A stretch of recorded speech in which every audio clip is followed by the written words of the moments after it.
Hello, family. How's everyone doing today? I hope everyone is doing well today. Let's talk about it, family, because Tiffany is still creeping and sneaking around Fulton County, begging and grifting for donations.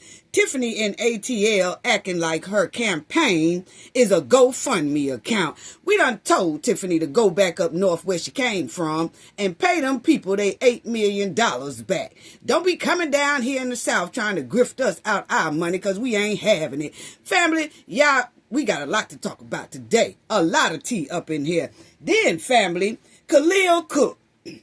Wait till y'all hear what Khalil told the judge. Khalil told the judge that he broke. We don't care nothing about you being broke. Why did you even tell the judge that you broke? This ain't no loan application. This is a civil lawsuit for Shanquella Robinson's demise. Talking about you broke. This ain't a loan application. We care nothing about you being broke. You getting ready to be held accountable. So, family, it's so much tea up in here today. Please get your tea, your coffee, your donuts, and all that, because we got a lot to talk about today. Then, family, you got Nolan parents. Now, Nolan parents said that they really don't see color. But according to their governor, he don't see color either if it's a little dark shade color, because he said he don't even really know nothing about Nolan's case. He don't know no details about the case or nothing. Oh, family, we got to talk about it. Y'all already know. And Karmelo Dream Team is not playing with Collin County or the roaches that's running around that county courtroom they got around that joint in Collin County. Yes, the Dream Team said, hey, we want a new judge. We want a new trial. We want all that. And we want to clean out the roaches that y'all got in that Collin County courthouse. Family, y'all already know what we got to do for the ones in the back. Let's talk about it. Yes. This video is under fair use. Copyright disclaimer under Section 107 of Copyrights Acts in 1976. Allowance is made for fair use for purposes such as criticism, comment, news reporting, teaching, scholarship, and research. Fair use is a use permitted by copyright statute that might otherwise be infringing. Non-profit, educational, and personal use tips the balance in favor of fair use. Yes, fair use. All rights and credits go directly to its rightful owner. This video is purely for fair use, opinion, and entertainment. Enjoy.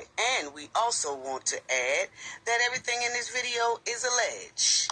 Yes. Yes, fair use. Fair use. Yes, this is for the ones in the back. Family, please subscribe to the channel if you are not a subscriber already. It is so greatly appreciated.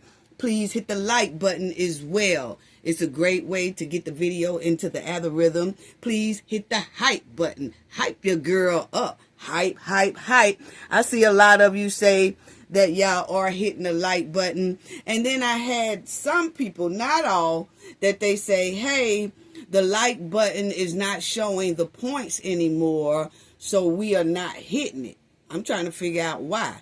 If it has a hype button, just be generous enough to just hit the hype button. Even if it don't tell you how many points you giving that content creator, it does help the content creator, their channel, their content, and putting the video into the algorithm. Okay? That's all. But thank you to the Knowledge family who are just so supportive. And they're going to hit that like button regardless. They're going to hit that hype button regardless. They're going to watch Cafe of Knowledge regardless. They're going to support their girl, and I support you all back. And I want to give a special thanks for y'all all just helping, supporting our channel. Thank you so much. So please subscribe to the channel if you are not a subscriber already, and hit the like and the hype button. Family, I said, what? Khalil out here talking like he broke. We really don't care. This is a civil lawsuit. This is not a loan application. This is not a mortgage application. This is not a rent application. This ain't no application to try to get a car. Boy, you is under a civil lawsuit. Yes, and the Robinsons want their money. Yes, they do. Once they get you up in that courtroom, we don't care nothing about you being broke. And if your ears broke, that's okay. We'll just put you down for whenever you do make a little change, it goes straight to the Robinsons family. Yes, no problem with that, but we really don't care nothing about you hollering that you're broke, okay? Because see, Shanquella right about now, she can't spend no money. She can't go shopping. She can't go buy her apartment. She can't even say that she's running low on funds and none of that because of you and your other trifling friends, okay? Yes, them trifling backyard Barbies and Kens. So we cares nothing about none of y'all being broke. So if that's what y'all gonna start saying is that y'all broke, we cares nothing about you. We will put it down for collateral, and then the Robinson family will just have it down for garnishment. So whenever y'all do make a little money, we don't care nothing if you're making about $2 an hour. Whatever check that is, Robinson family need half, and you get the other half to play with, okay? Other than that, we cares nothing about you being broke, bruh. We really don't. We really don't, okay? So, family, Khalil out here running, telling that court and telling that judge that he broke. Now, Khalil got a court date coming up on the July 22nd, 2026. But he already hollering to the judge and putting in a motion saying that he broke, and he's asking the judge to dismiss the civil lawsuit against him regarding Shanquella's wrongful deletion lawsuit, okay? So Khalil is asking the judge that, hey, if you don't dismiss the civil lawsuit, please send the civil lawsuit to Mexico because I'm broke. What? We don't care nothing about you being broke, boy. We really don't. What happened to that little cash money clothes that you was so-called trying to open up a business with some cash money clothes? Oh, I forgot. That went down the drain when Shanquella passed, because she was basically helping you with your little cash money business because you was her so-called best friend. But then her so-called best friend here on the screen set Shanquella up for the deletion count. Yeah. Yeah. And here it is 4 years later, and he gonna talk about he broke. We don't care nothing about you being broke, bruh. We really don't. So, as y'all see, that Dejanay, she tried to holler to the judge, oh, I ain't the same person. So, please dismiss this case because I've changed my name from Dejanay Jackson to Imani Green, which I had already told everybody once it first happened, and I did all kind of reports on each one of the Cowboy Six, and I was given all of the aliases that they used, and Imani was one of them for Dejanay Jackson, okay? So she really didn't change her name to no new name. She used about, I think it was 15 different names, and she's also from over there in Kingston, Jamaica, okay? So she has a lot of different aliases that she go by.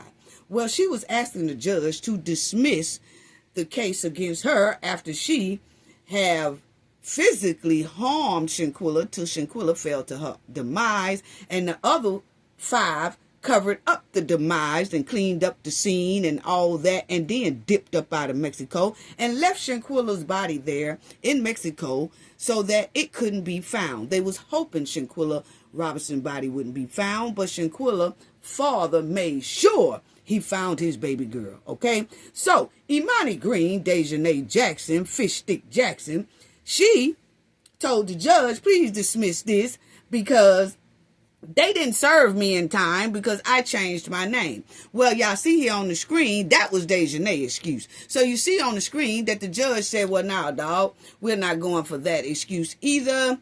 The lawsuit still stands against you.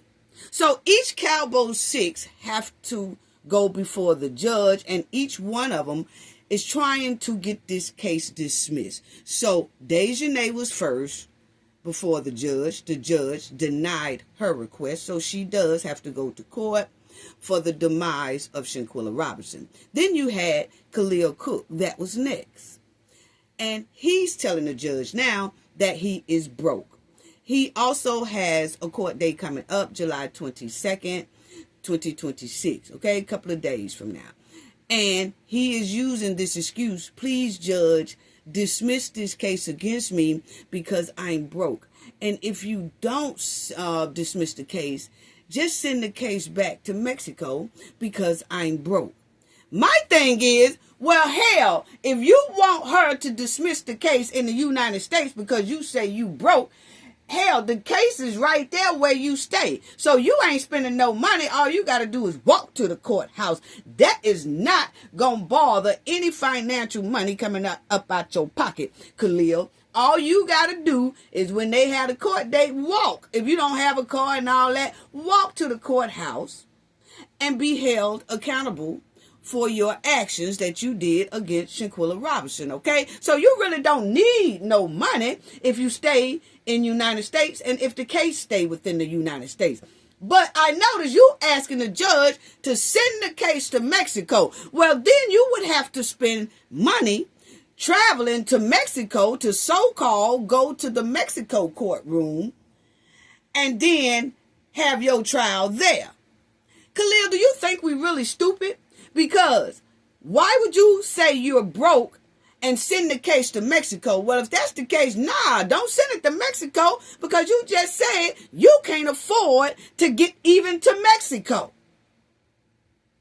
So you're playing in the judge's face, you're playing in the Robinson's face, and you're playing in the public face. And we ain't having it because I'm going to ride your bumper every time when we see that y'all trying to play in our face about Shanquella Robinson, okay? Because you know damn well that if you say you broke, how the hell you supposed to buy a plane ticket to get to Mexico?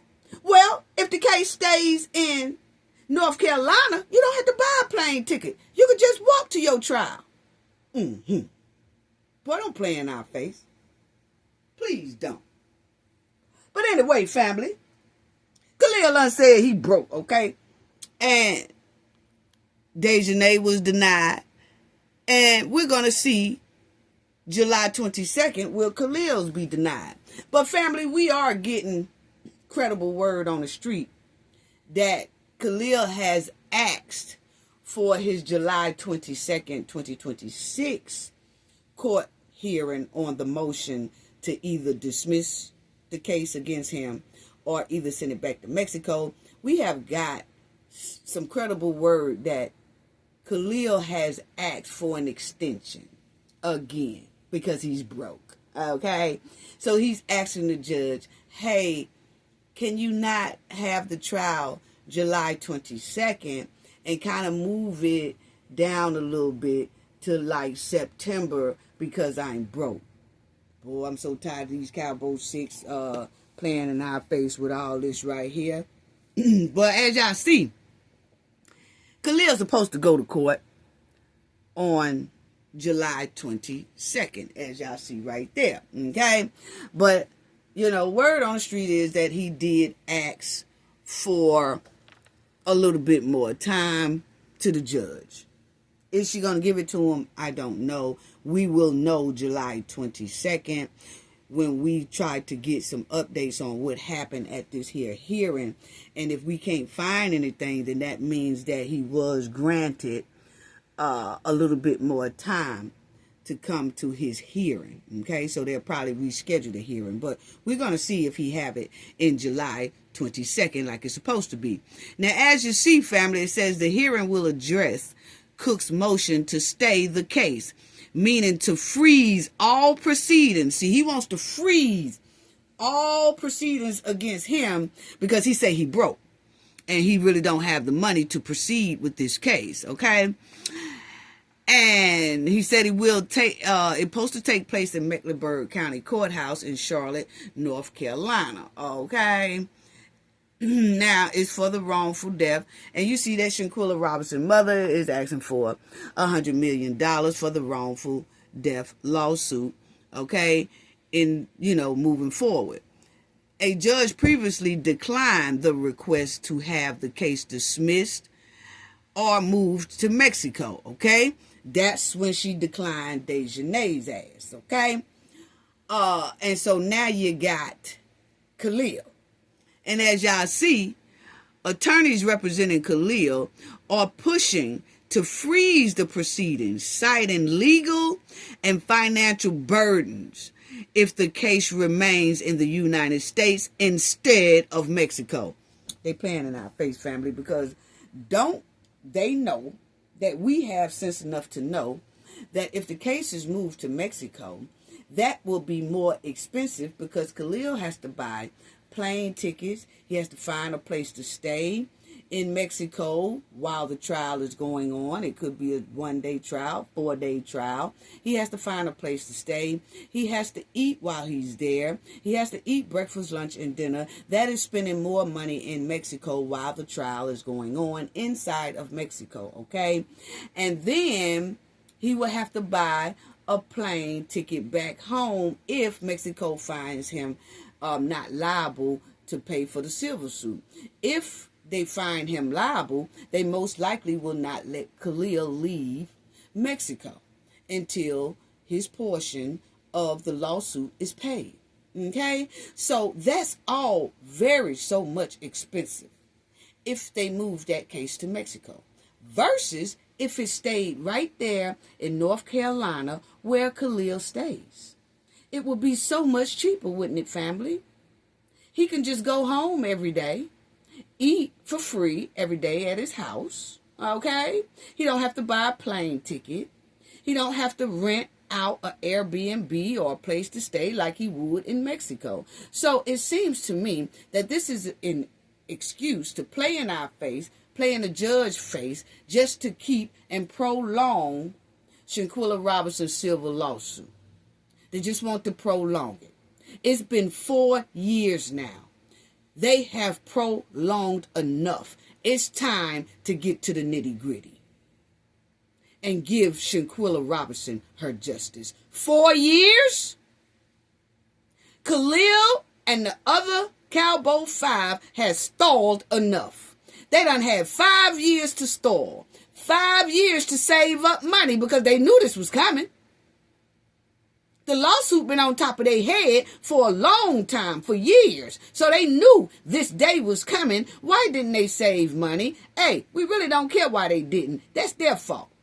But the point is, they knew this was coming. So they prolong. And they keep prolonging to keep Shanquella from getting her justice and to keep from them being held accountable for what they did to Shanquella when she fell to her demise. Wow. How trifling. How trifling. We don't care nothing about Khalil. No. And his motion to freeze this case either. We sure hope the judge do not grant that. We cares nothing about Moose-Face Khalil. No, we do not. We don't care nothing about him being broke. Keep this here civil lawsuit inside the United States. It will be so much of a relief on his financial burden that he so-called say he have. What financial burden anyway? Is it because he running out of money to pay his lawyer? Well then, boy, if so, drop your lawyer, go to the library and read about how to try to defend yourself in a civil lawsuit. Other than that, we cares nothing about you. Or your backyard Barbies and kin friends. We really don't. Khalil don't care nothing about the financial burden that Shanquella Robinson family is having for over 4 years, enduring a whole lot of financial burdens, trying to track their ass down. Trying to get them to be held accountable for what they did to Shanquella Robinson. Oh, Khalil don't care nothing about their financial burden. He wants the court to care about his financial burden. He didn't care nothing about Shanquella's financial burden when they deleted her down there in Mexico. No, he didn't care nothing about her financial burden. He didn't care nothing about her hair store. He didn't care nothing about her hair shop that she was doing little kids' hair. He didn't care nothing about her clothing store. He didn't care nothing about none of that financial burden that he would be putting on Shanquella family, because when Shanquella fell to her demise, all that stuff was left. He didn't care nothing about her financial burden. But he's asking Shanquella family and the judge, oh, just freeze this case because I got financial burdens, Judge. What? Wow. Shanquella family went through a whole lot of financial burdens paying for their lawyers and their representative, traveling back and forth to Mexico trying to get information and trying to get evidence and all that type of stuff. They running around trying to track Dejanay as she switching and swapping names and carrying on. They running around trying to find her. Then they have to hire a private investigator to track Dejanay down because Dejanay trying to be slick by changing her name. Oh, I ain't Dejanay no more. I'm Imani Green. So y'all just gonna have to find me up under Imani Green. Now, Shanquella Robinson family has hired private investigators to track all their ass down, especially Dejanay Jackson. And all that financial burden that they have put on this family, Khalil has the nerve to say, hey, Judge, I need you to pause this case, freeze it.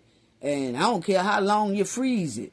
Just pause it for a minute. I don't care if it takes 4 more years. I got financial burdens. Unbelievable.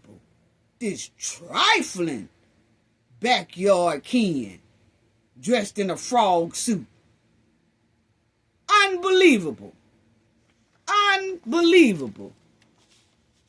Shanquella Robinson's father, her mother, her father had to bring Shanquella's body back from Mexico, which the Capo 6 thought Shanquella's body would never be found.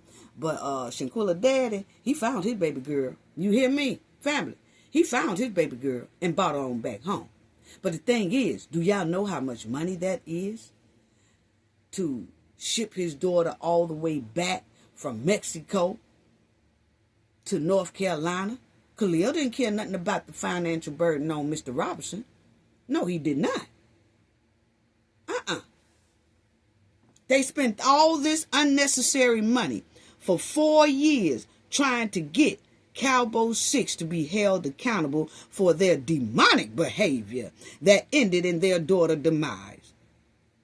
And Khalil Cook is still holding on to the demon, ill will, and jealousy that he had for Shanquella and her family, for him to even ask the judge to dismiss Shanquella deletion or send it back to Mexico because of a financial burden.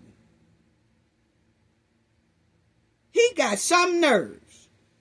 Talking about because he broke.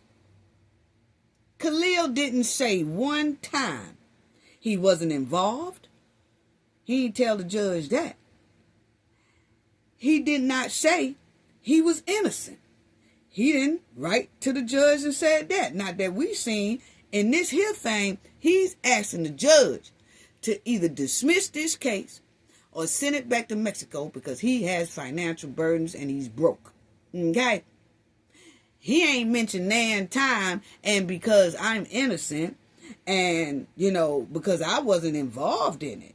No. Khalil doesn't say that. He just say, stop this case because I have a financial burden and I'm broke.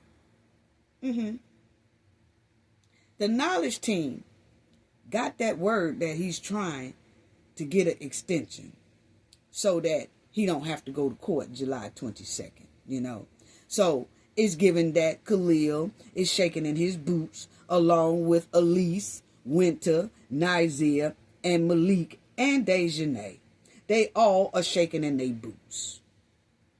And Cowboy 6 didn't expect for the Robinson family to stay on their bumper for 4 whole years.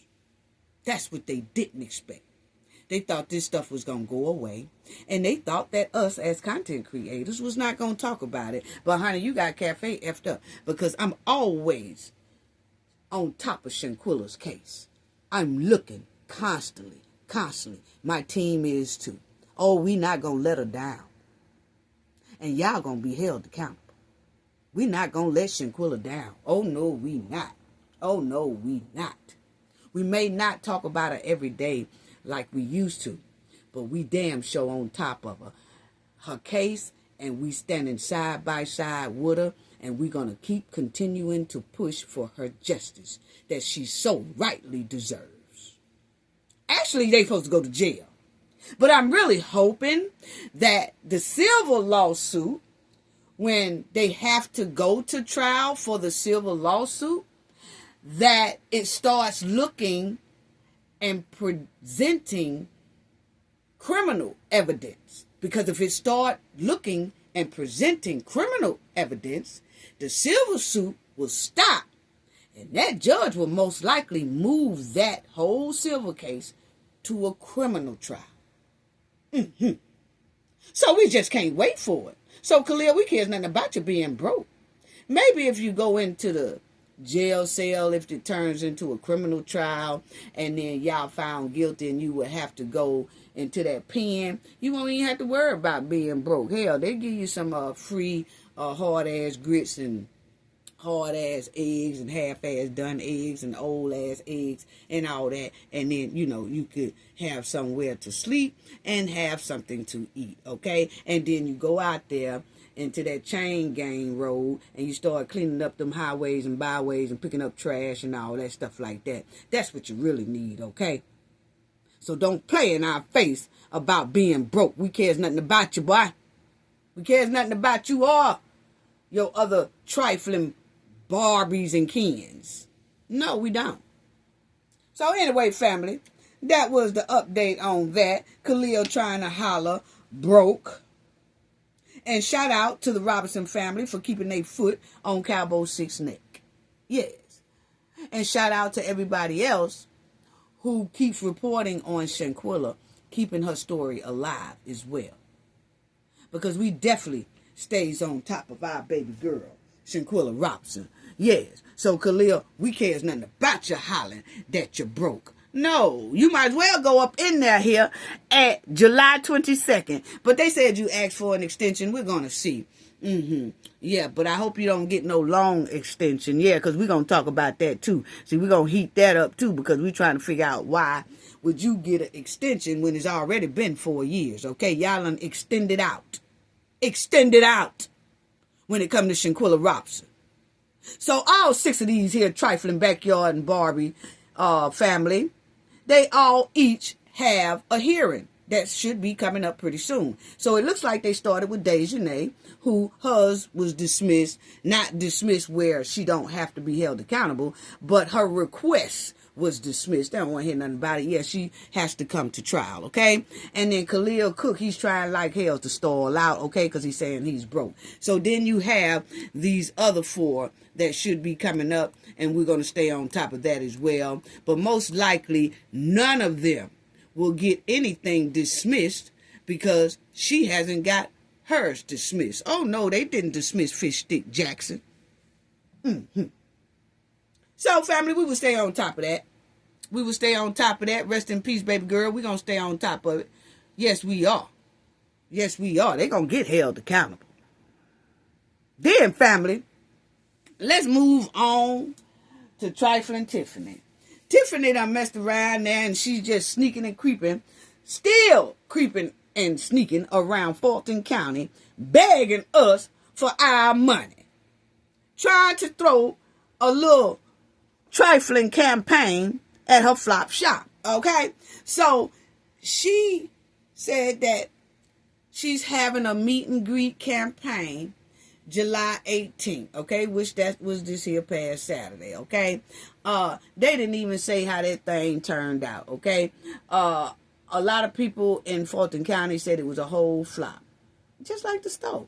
They said that she was having people come to the store to do this meet and greet campaign, okay? But you notice that Tiffany will not go to like a gym or in the park or something like that and run her campaign. She keeps herself closed up in that flop shop and tell everybody to come there where she feel more comfortable with dunking your ass about the money. Okay? That's basically what it's giving, okay? Because that's all she do is dunk people out their money. All you got to do is ask Dalton, the village of Dalton. She done dunked them out of $8 million. Okay? So now she's trying to stay inside of her store and do a lot of campaigns because Tiffany is looking over her shoulders for them feds, okay? She don't feel comfortable out and about at venues and things like that doing her campaign. She don't want to do her campaign in venues and parks and things like that because she don't know when them feds gonna pull up. So she likes to stay kind of in an area and in her store where she feels more comfortable and that she can look and see if anybody looks kind of odd that's coming into the store or something like that, and she could kind of try to jet out the back door and all that type of stuff. That's the type of stuff that Tiffany do, okay? Her history says it, okay? She's trifling. Point blank, period. Now, she done dumped the village of Dalton and the township of Illinois up out of their money. And she come all the way down here to the south in Fulton County and try to duke us out our tax dollars and stuff. Now, in her campaign, that ain't nothing but a grift, okay? That ain't nothing but a scam. Tiffany knows she is not going to win that district commissioner seat. She knows that. She knows she's not going to win that commissioner seat, but this is a good way for her to grift and scam money out the people in Fulton County. And she's trying very hard to do so, okay? The way she grifted and scammed and stole from those people over there in Dalton Village, okay? And the township, Thornton Township. Yeah. So she got a history of this. Now, it's confirmed, family, that Tiffany actually think that the South has no intelligence. Tiffany think we can't see through what she doing with this campaign. Tiffany thinks she can sit on her butt and the residents of Fulton County is supposed to dump money in this bogus ass campaign for her doing nothing but sitting in her shop talking about, hey y'all, on July 18th, I'm doing a campaign run and y'all can come into my store and I will tell y'all all about me and my plans for Fulton County while y'all can walk around my flop shop and see what y'all can buy. See, Tiffany gonna have them people come into her shop, have them try to donate money to this here bogus campaign, okay? Because she had a bogus cancer foundation campaign thing going on, and nobody knows where that money at. Nobody knows where that cancer foundation money has went.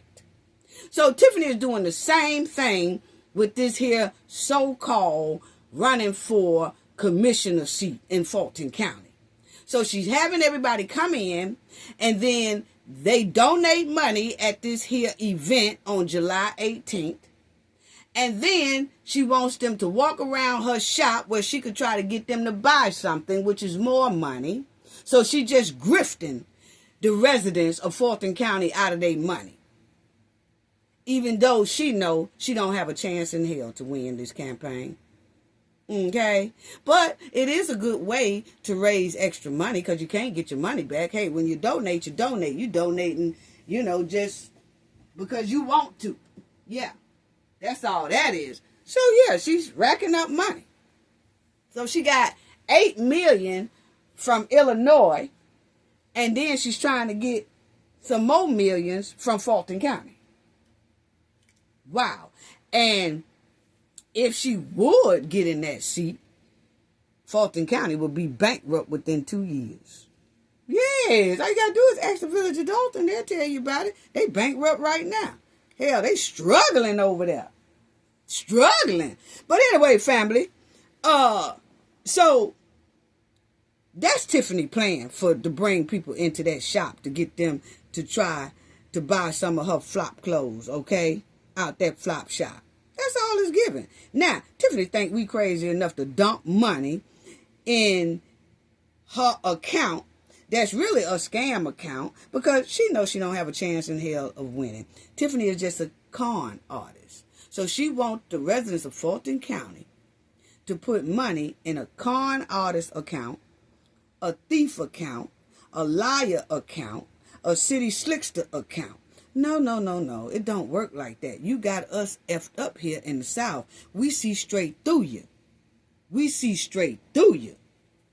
Tiffany thinks she can run to the South with all that FBI heat on top of her head and label herself a Republican and then sit back lying every day to the Fulton County residents about how she gonna make Fulton County better when she couldn't even make a little town like the village of Dalton better. So how in the hell is she gonna make a big ass city like Fulton County better? She couldn't even make a little town like the village of Dalton in Illinois better. She drained them dry though. She have them in debt now for the next 10 to 15 years. But you let her tell it. She knows how to make Fulton County better. Girl, you better get up out of here. You better get out of here. Wow. Wow. So check it out, family. As we all know, that Tiffany is basically a con artist, okay? She haven't been booked or nothing like that yet from the FBI, but she is still under investigation with the FBI because we have checked again.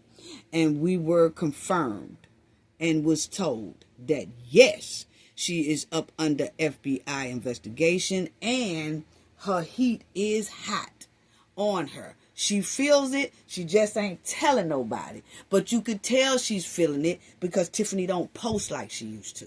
She does not post like she used to. You notice she ain't talking a whole lot of mess like she used to. She's feeling the heat. So check it out, family.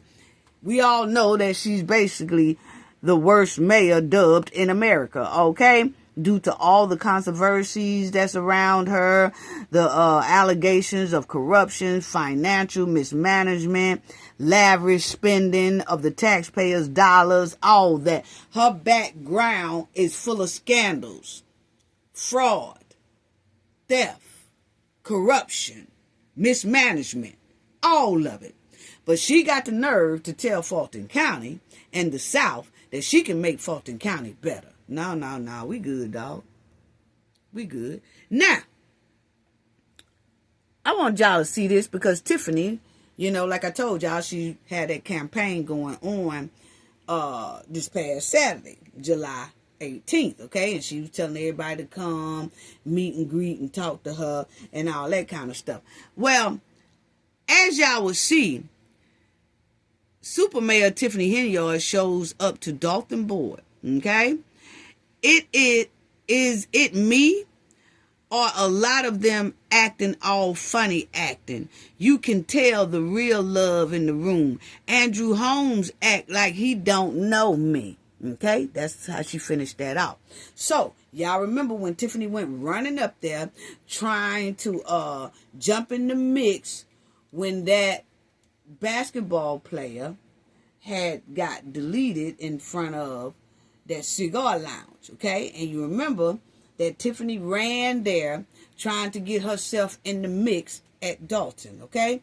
Well, when Tiffany went, family, did y'all know that a lot of her goons that were her goons when she was a mayor and a supervisor, a lot of them was ignoring Tiffany and would not speak to Tiffany, and they was making Tiffany feel funny, okay? That only lets me know that a lot of them has already cooperated with the FBI because they don't want to have no dealings with her. They don't want to be seen with her. They don't want to be holding no long conversations with her. They ain't trying to hang out with her. None of that when she went to Dalton trying to stick her nose and pin everything on Kiana Belcher and that cigar bar lounge man that had a confrontation with the young gentleman who passed away in front of that cigar lounge due to a confrontation. But y'all remember when Tiffany flew down there, her and Kamal, and Tiffany wanted to talk her piece. Yeah, I'm just trying to figure out that when it was me, everybody had a whole lot to say, but now this here's going on and ain't nobody saying nothing about it. Yeah, you know, Tiffany tried to jump on the news and the news didn't give her no airplay, okay? They put it on their social media account, but they didn't put it on their mainstream news channel, okay? Because they didn't want to really be bothered with Tiffany. But the point is, family, is when Tiffany went to Dalton, okay? And when she has been going to Dalton for her landlord, remember when the landlord had Tiffany also coming back to Illinois because she owed her landlord $10K in rent. But it comes out that the landlord has to pay Tiffany about $1,000, but Kamal Woods, Tiffany's trifling boyfriend, he is responsible for paying Janetta about $7,000, okay? But the point is, while Tiffany and Kamal is running back and forth to Dalton, a lot of their old goons, who were they goons when Tiffany was a mayor and a supervisor, they not fooling with Tiffany. When Tiffany go there, they don't run to her like, what's up, homie? What's up, y'all? We miss y'all. No. None of that. None of that. So Tiffany got a little feelings hurt when she saw that Andrew Holmes, who was inside of the meeting when Tiffany was outside of the meeting talking mess about Kiana and Jason and all them, trying to stick her nose in what was going on with that situation that happened in front of that cigar lounge. Tiffany was outside of that meeting, and evidently when Andrew Holmes come out of that meeting, he didn't pay her ass a bit of attention.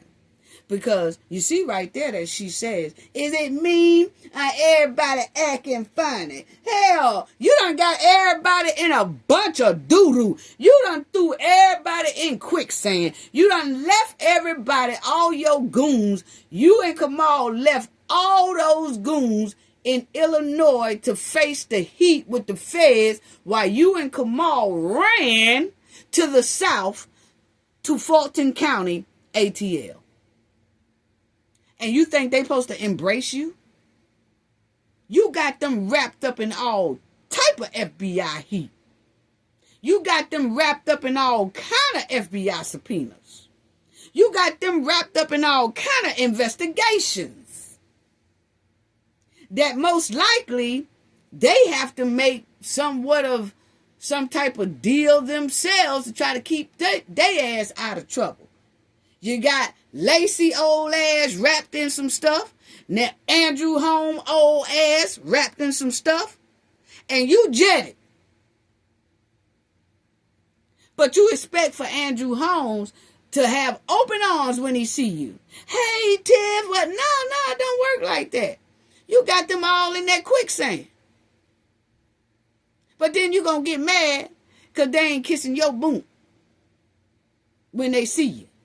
So as y'all see, family, she's mad at Andrew Holmes because Andrew Holmes ignored her ass when she was there in Dalton. Okay? Yeah, which is rightfully so. He should have. Yeah, all that trouble she got their ass in. Yeah. But anyway, you see, is it me or a lot of them acting funny? No, it's not you. They are acting funny. They are acting funny. You know why they acting funny. You got them in a whole bunch of trouble with the feds, and then you jetted. You didn't stick it out with them. You jetted and left them to fend for their own. If they get in trouble, if they get indicted, if they get some time, that's on them. You cares nothing about them because you done ran all the way to the south. And we really don't want you here.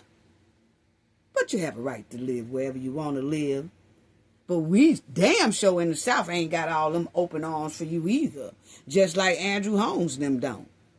Hey, what for? You got criminal behavior.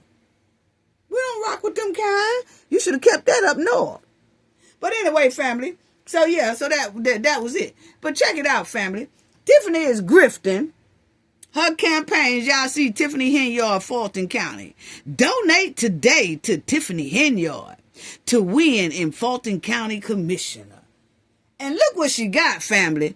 Tiffany don't want you to give her $20. She don't want you to give her $40. She don't even want you to give her $50. Tiffany start off with $100. What? Girl, you ain't worth $100. No. Tiffany grifting and scamming. Tiffany started off with $100. Then she said, hey, you ain't got 100, give me 250. You ain't got 250, give me 500. You ain't got 500, give me 3,300. If you ain't got 3,300, give me 6,600. If you ain't got that, hell, give me 1,000. What? Wow. She grifting, family. Still grifting out here. Still grifting. Oh, I'm finna start back riding a bumper too. I think Tiffany thought we forgot to ride her bumper, but nah, it don't work like that. But as y'all see that they say that Tiffany little flop campaign was July 18th. Yes, and it was at her flop shop. And she only gave them 2 hours, 4 to 6. And it don't say nothing about Tiffany had no snacks, no peanuts, no drinks, no juice, no grape juice, no nothing, okay? She ain't finna give them nothing. No, she just want their money. They donation, and then want them to go around that flop shop and buy something out of it. Yes, that's all it's giving. She's a scam artist. Yes. Now, if y'all see, Tiffany ran her campaign in 2021. She ran her campaign saying this as well. Don't let someone else tell you about me. Let me tell you about me. Okay? That was Tiffany's little slogan that every time she would have a campaign party or whatever, trying to collect money and take people money and all that stuff, the first thing she would have on her flyers, y'all see it says January 14th, 2021. This is what Tiffany used. She used the same wording. Don't let someone else tell you about me. Let me tell you about me. Okay? That Tiffany was using that in 2021. Well, guess what, family? Tiffany, check it out. See, this was her 2021 campaign. She was saying the same thing. Her meet and greet, y'all see it right up there. Meet and greet, Tiffany Henyard, Sunday, the 17th. Okay, this was in 2021. As y'all see down here at the bottom, y'all will see the donkey. Okay, Tiffany was a donkey. Y'all see the donkey right down here? She was a Democrat, okay? Democrat right here, that's the donkey. So, in 2021, Tiffany was a Democrat. She was a donkey, okay? And Tiffany was telling the people then, don't let anybody else tell you about me. Let me tell you about me, okay? Now, I'm going to show you how Tiffany does not care nothing about Fulton County. She's not thinking up anything new for Fulton County. She's not even thinking of a new slogan that would even fit Fulton County. Tiffany is using the same slogan that she used in Dalton, Illinois for Fulton County. She's using the same Democratic donkey statement that she used in Illinois. She's using that same donkey statement for the elephant statement. Because she says she switched to a Republican. She puts no thought in anything she does. She don't do nothing but just repeat, use the same thing. You know why? Because her heart is really not in it. She's only in it to grift and scam people out of money. Because if not, she would have came up with a slogan that's not the same slogan from Dalton, Illinois. She would have found one that fits Fulton County. But she didn't, because she don't care. She just fumbled through the stuff. Oh, I'm going to use the same thing. I'm going to just use the same thing that I used for Dalton, Illinois. I'm going to just change the wording. That it's not Dalton, Illinois. It's Fulton County. So y'all see, 1 week ago, I just showed y'all what she wrote in 2021.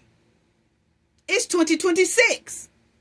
She used the same slogan that she had in 2021 over there in Dalton for Fulton County in 2026. Look at it, family. Don't let someone else tell you who I am. Let me come to me and I tell you who I am. Same damn slogan from 5 years ago. That shows you Tiffany cares nothing about Fulton County. She's not even trying to think of anything new. She's just using the same thing she used in Dalton, Illinois. But she was a Democrat then. But she's using everything, all her Democratic tactics, in her Republican tactics. She's not trying to switch nothing up. For what? She's not going to take that much trouble to come up with a new slogan for Fulton County and all that, because she don't really care nothing about them residents. She just want their money. And she want them tax dollars, which she's not going to get. So as y'all see right there, her July 18th, this past here Saturday, Fulton County Commissioner, as y'all will see, meet and greet, and it was only from 4 to 6, as y'all see. It was only from 4 to 6. Come connect with Tiffany Henyard. Learn more about her and her District 5 goals. I just showed y'all what her goals is. Her goals is the same goal that she had in 2021, because she used the same slogan. So that lets us know if Tiffany is using the same slogan for Dalton, she hasn't changed, which means if she gets the position, she's going to do the same thing she did to Dalton. Bankrupt their ass. Yeah. So you can't get nothing past Cafe. I pay attention to everything. Oh, yeah. Everything is identical to the same little meet and greet she had in Dalton in 2021. Here it is 2026. She's in Fulton County, and she's doing a meet and greet July 18th, and that there meet and greet is going off of the same meet and greet that Dalton was going on, that she did in Dalton. So that means she's going to run both of them identical. And that means Fulton County will be looking forward to being bankrupt, just like Dalton Village. Yeah, it's right there on the screen. Yeah. So that's Tiffany's plan. Yeah, But Tiffany is out here still grifting this past here Saturday.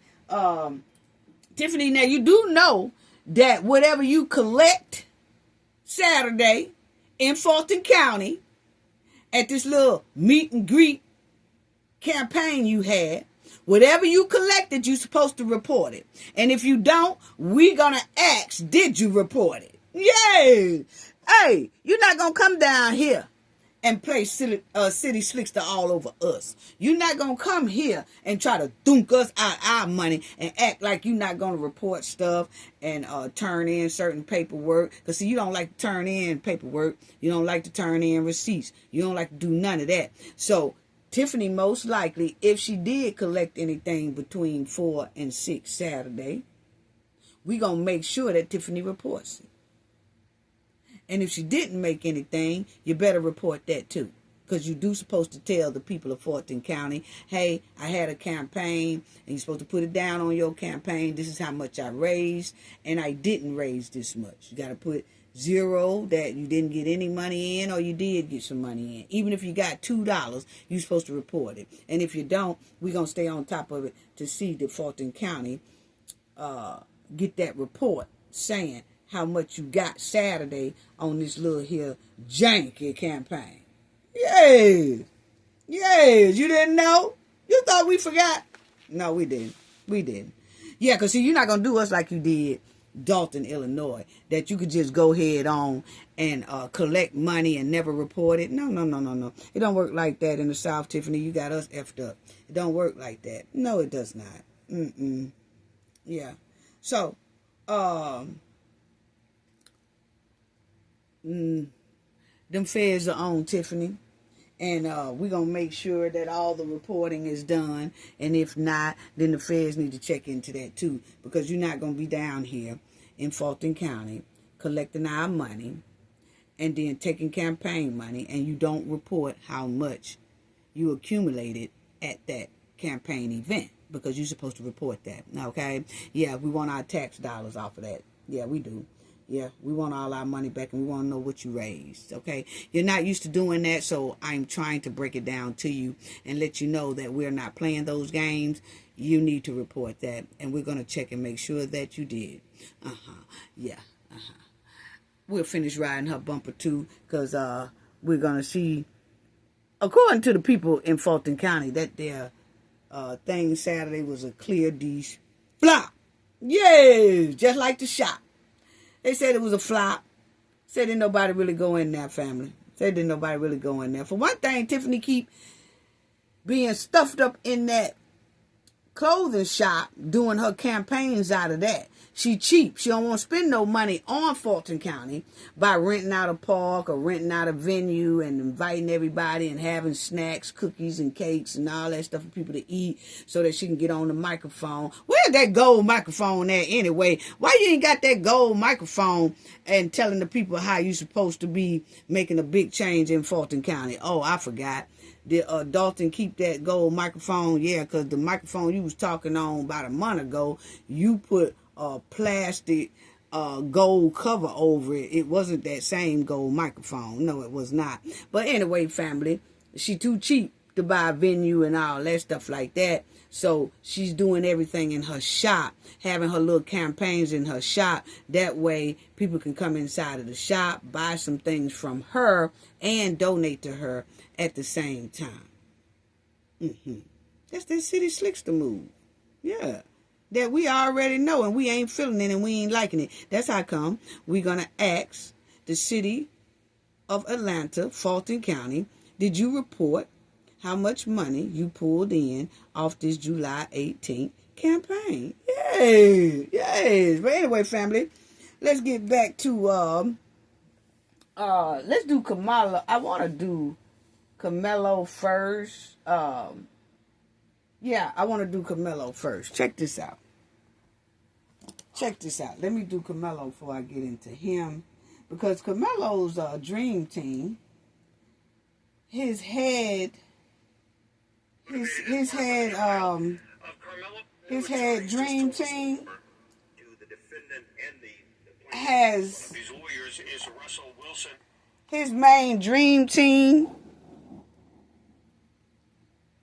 has put in to remove the judge. Like we said, we talked about this also in the last video, but this is one of the head lawyers on the dream team, okay, Russell, and he did a little quick little interview snippet about what him and the dream team is doing for Karmelo Anthony, okay?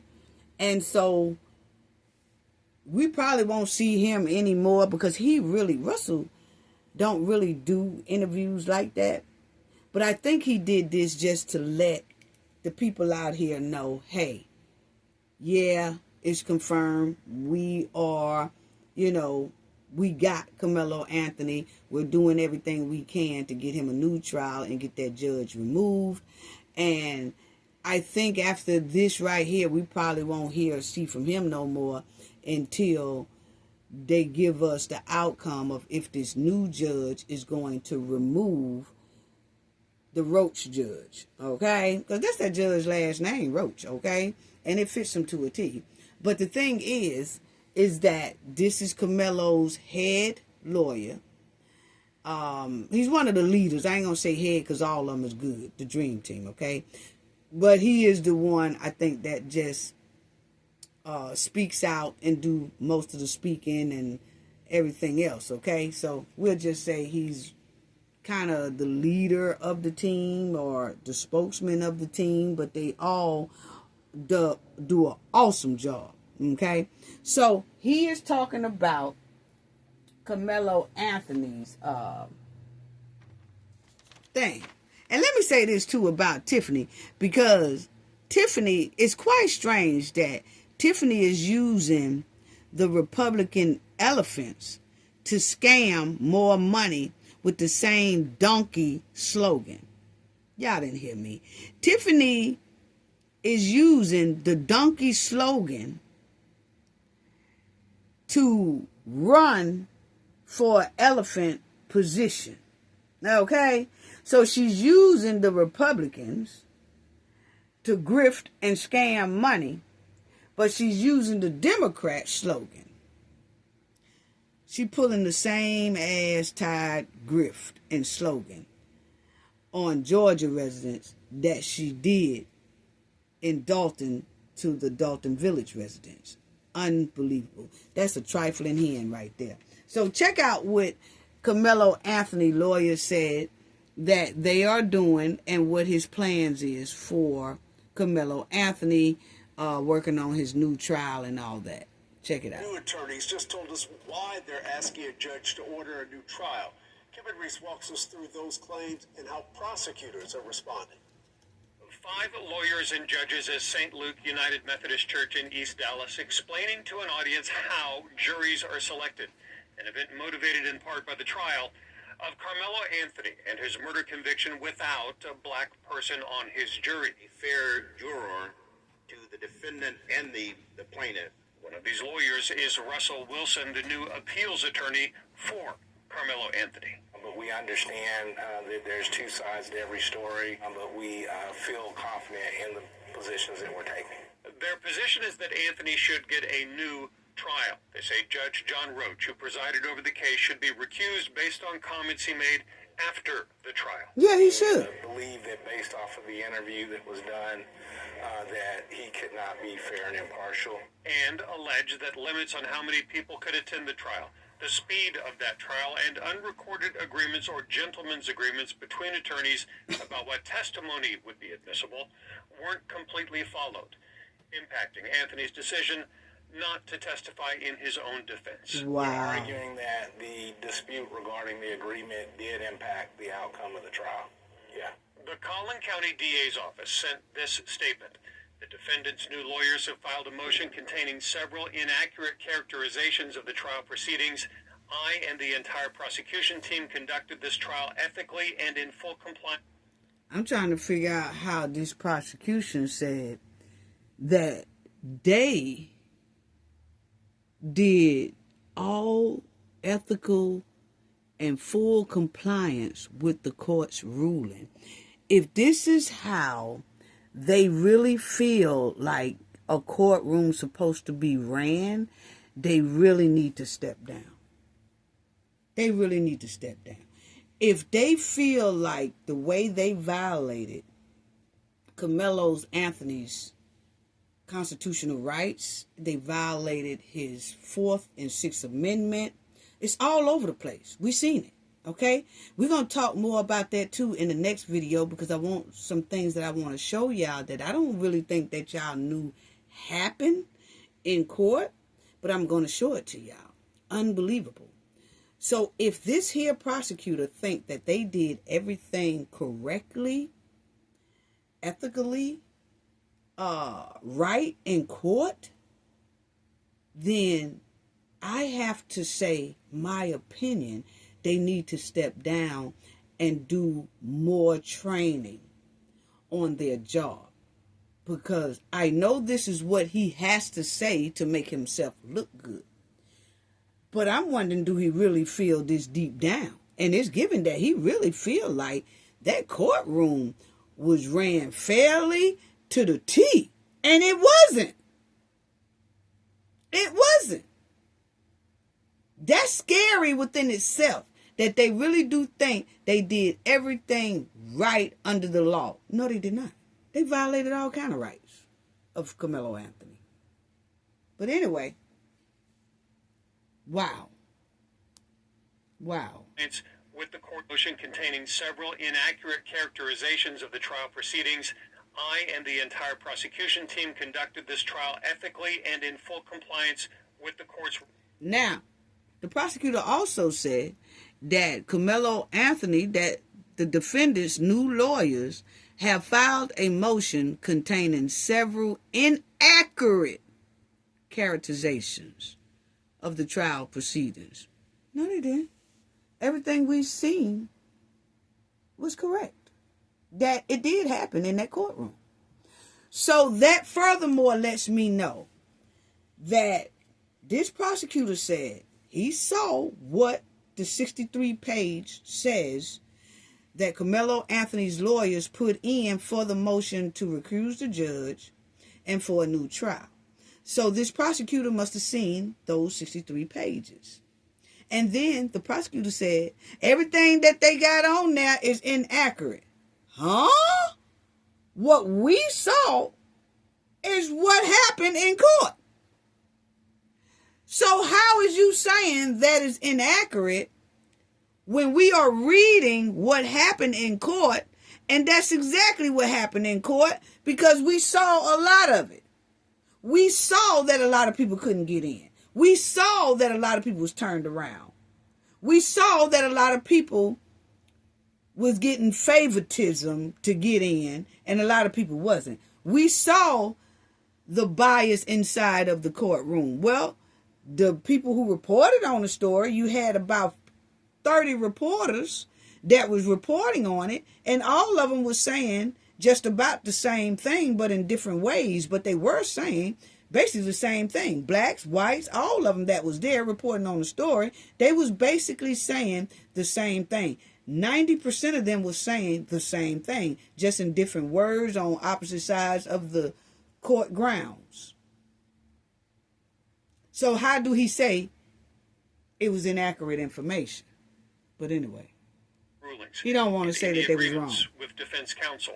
The next step, Senior Judge Sid Harrell, who presided over the Uvalde school shooting case, is now assigned to consider if Anthony gets a new judge and possibly a new trial. In Dallas, I'm Kevin. Okay. So now, wow. We're going to get real more deep into this, because some things I want to show y'all in the next video, family. But my thing is, this courtroom was ran like skunk meat, okay? A lot of violations. We read some of them in the last video. It was just, they was doing backdoor deals that they wasn't supposed to do. A lot of those deals were supposed to be on record.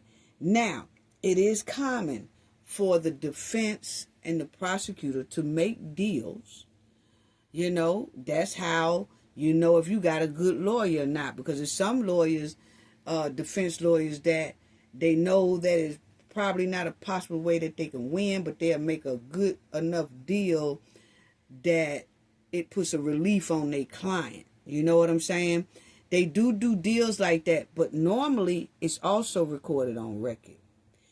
They was doing deals that didn't benefit Karmelo Anthony at all. It benefited the prosecution. And then they would tell Karmelo Anthony defense team, okay, let's do a shake hand deal. They was doing shake hand deals instead of recorded deals on the docket. Okay? So that way, if they change their mind or they renege on the deal, you don't have nothing in writing on the docket that says, no, you can't do that because you said this. See, they did everything to railroad this child. That's what we're talking about, a fair trial. This was not a fair trial. They did everything as a backdoor deal to benefit the prosecution and not the defendant. And the defendant's lawyer went along with the shit. Okay? But then the defense team said, well, we thought they was going to keep their end of the bargain. But the closer we got to the end of the trial, the more the prosecution reneged on every deal we shook hands on. That was the plan. That was the plan. It was giving straight railroad sabotage. And this can be really overturned. Yes, they requesting for a new trial. But it's a lot of things in here that Karmelo Anthony trial can be overturned. The way they did this trial, all the errors, all the bias, all the violations, all the backdoor deals, all that. And Karmelo is too young to understand what the hell they was doing with his life. And they was playing Russian roulette, sabotage, railroad with his life. And then gave him 35 years and then threw him away as if we all wasn't going to catch the shit. As if the dream team wasn't going to catch the shit. How trifling. I'm going to tell you how this courtroom was ran. It was ran the same way Jeff Metcalf thinks. Yeah. That right there you see on the screen was ran the same way that Jeff Metcalf thinks. And I'm going to tell y'all what I'm talking about. Okay? I'm going to tell y'all what I'm talking about. Check this out. Check this out. Hold on, family. Check this out.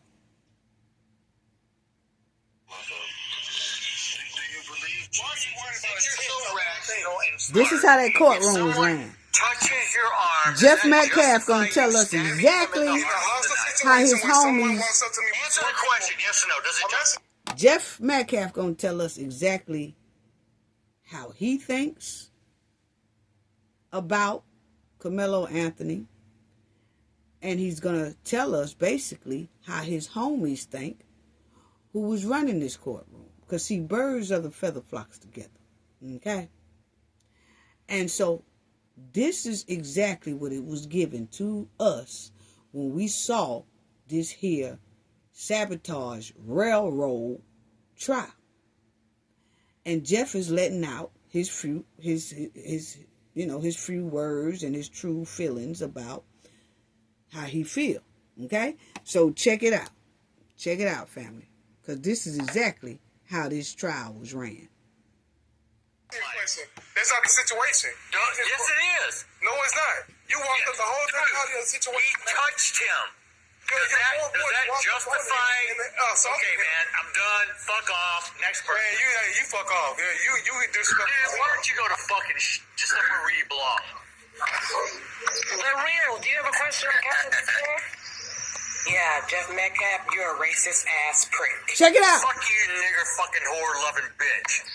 Wow. So, Jeff said, F you, H, ninja, effing, loving, bitch. And that's what that courtroom was given. Damn this ninja. Let's do backyard deals on this ninja. Let's do cover-ups on this ninja. Let's protect Hunter Metcalf, the white tee, and let's railroad the ninja. And give the ninja 35 years. That's how this courtroom was ran. And on top of that, let's not give this ninja not one black American on his jury. And let's rush this ninja's court proceedings, his whole trial. And let's not let this ninja have a lot of media press.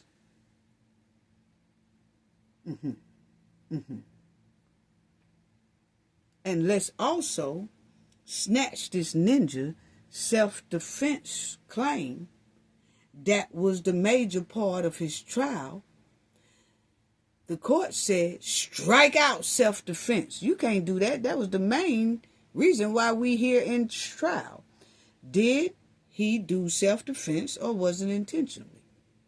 Well, they struck out self-defense to make it only for the juror to contemplate on intentionally. But we don't care because, like Jeff said, ninja loving bees. And that's exactly how this courtroom was ran. My opinion. My opinion. That's how this whole courtroom was conducted. What Jeff said. Jeff told his true feelings, and his feelings also showed the courtroom performance. It showed, to me, my opinion, that everything Jeff said and how he feel about black Americans, the courtroom performance showed the same thing. That's my opinion. Yeah. Birds of the feather flocks together, doesn't it? And we will be talking more about that because I want to show y'all some things, family, that I think that a lot of people either didn't see overlooked or something like that happened inside of the court. Now, shout out to Russell and the Dream Team for picking up Karmelo Anthony's case and basically, making sure that he gets a fair trial, which he so rightly deserves. Now, let's talk about Nolan Wells, family. Yeah, let's talk about Nolan Wells. Because y'all know that Nolan Wells, wow. No, we all know that he went with his buddies on the boat, and they went to Horns Island, and then his buddies came back, and don't nobody know where Nolan was or what happened to Nolan or anything like that. But my thing is, I want to ask, because it was so many people asking the same question. That island on the 4th of July of Horns Island and just all through that Mississippi area on the Gulf Coast, it's hundreds and hundreds and hundreds of boats on that water during the 4th of July. That's like the most biggest celebration of the year. I know because I live on the Gulf Coast, okay? That is the most biggest celebration of the year over there in Mississippi, okay? The 4th of July. Boats everywhere. You have to be very careful that you don't even scrub up against another boat. It's so crowded. Okay? That body of water is crowded with so many boats. And I'm asking the same question. I'm shocked that no one saw Nolan Wells. Nobody has came and said, I saw Nolan. Matter of fact, it's just the opposite. Everybody say, they don't know where Nolan is. They didn't see Nolan. And if they seen him, it was that brief second where he was with the boys and the boys said, come on. Then the girl, Katie, said, that was the last I saw him because he was headed back to the boat, But other than that, everything is silent. No witness, no nothing. And this here report also says, crime expert says, it's shocking. No one saw Nolan Wells in Horns Island. That's the most shockingest thing. That lets you know that all the people out there and the white tea people are on code. They saw him. Ain't nobody gonna say shit. Wow. And that drowning thing, I just can't, I am here on the Gulf Coast. I've been to those events before. Now, I haven't been on Horns Island, but I have been on the dock area where everybody dock off to Horns Island, okay? You can see how crowded it is. Even if a person so-called drown, somebody gonna see him. I'm talking about all through the night.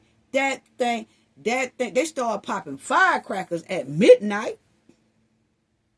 They shoot firecrackers off the boat up in the air. All over the island, everything. People are everywhere on every part of that island for about 2 days straight.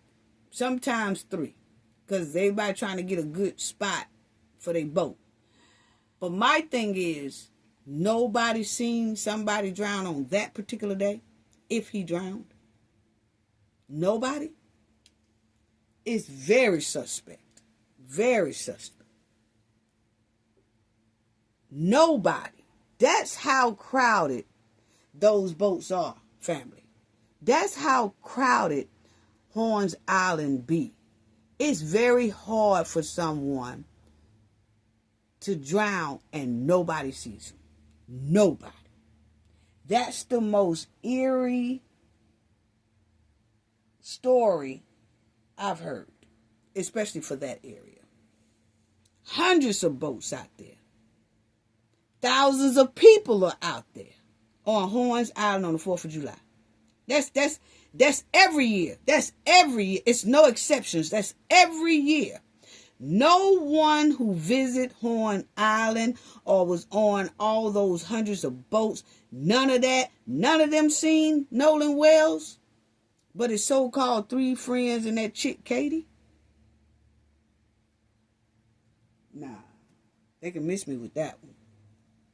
It's given no one wants to talk. Nor is given that no one wants to be a witness because they don't want to be retaliated against or harassed. That's what I was talking about one of the guys who was with Nolan's stepmother is a judge, and she took it upon herself to come up on social media with her picture with her judge robe on to tell everybody her son had boat trouble and he don't know where Nolan at and all that type of stuff. It was given a sly way to intimidate the public. Like, if y'all come out, you know I'm a judge. If y'all come out, you better hope you don't have to come to court. If y'all come out, you better hope you don't come before me. If y'all come out talking about being a witness, y'all sure better hope y'all don't run across me and my buddies on the judge. Better hope I don't have to judge you. Yeah, because I'm going to give your ass some time. Just for running a red light. You better hope you don't be a witness. That's what it was given. That's what it was given. Whether she meant it or not, that's exactly what it was given. And considering the history of Mississippi, most likely that's exactly what it was given. That's exactly what the intention was. Because you shouldn't have said nothing. Judges don't do that. And now, even the governor of Mississippi did a slick dog whistle in a news conference. That's my opinion, okay? He basically said, it's nothing to see here. He hadn't seen any facts that corroborates any wrongdoing. It's a lot of slick dog whistles and statements running around that joint in Mississippi just to intimidate people. That's what it's given to me, my opinion. Okay?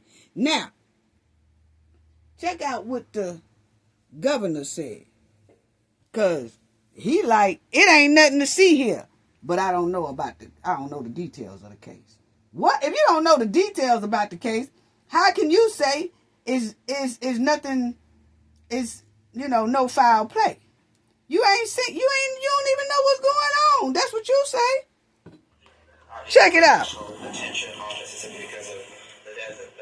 Now, it's a reporter asking him about the demise of Nolan Wells. Now, check it out. National attention on Mississippi because of the death of Nolan Wells, the football player found on Horn Island after July 4th, and all the racial overtone that come with that. Have you been in touch with investigators in Jackson County and asking for full transparency in that investigation so that the public will know exactly what happened to this young man? Sean Tyndall, the Commissioner of the Department of Public Safety, has been in contact with those individuals. Obviously, the autopsy was done by the State Medical Examiner's Office at the Department of Public Safety. I personally know Sheriff John Ledbetter from Jackson County very well. I have not personally spoken to him. I have full confidence that he is going to do his job.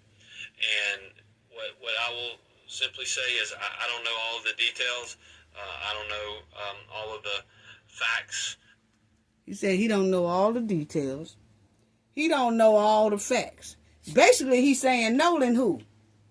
Nolan who? Who y'all talking about? Oh, that happened in my state?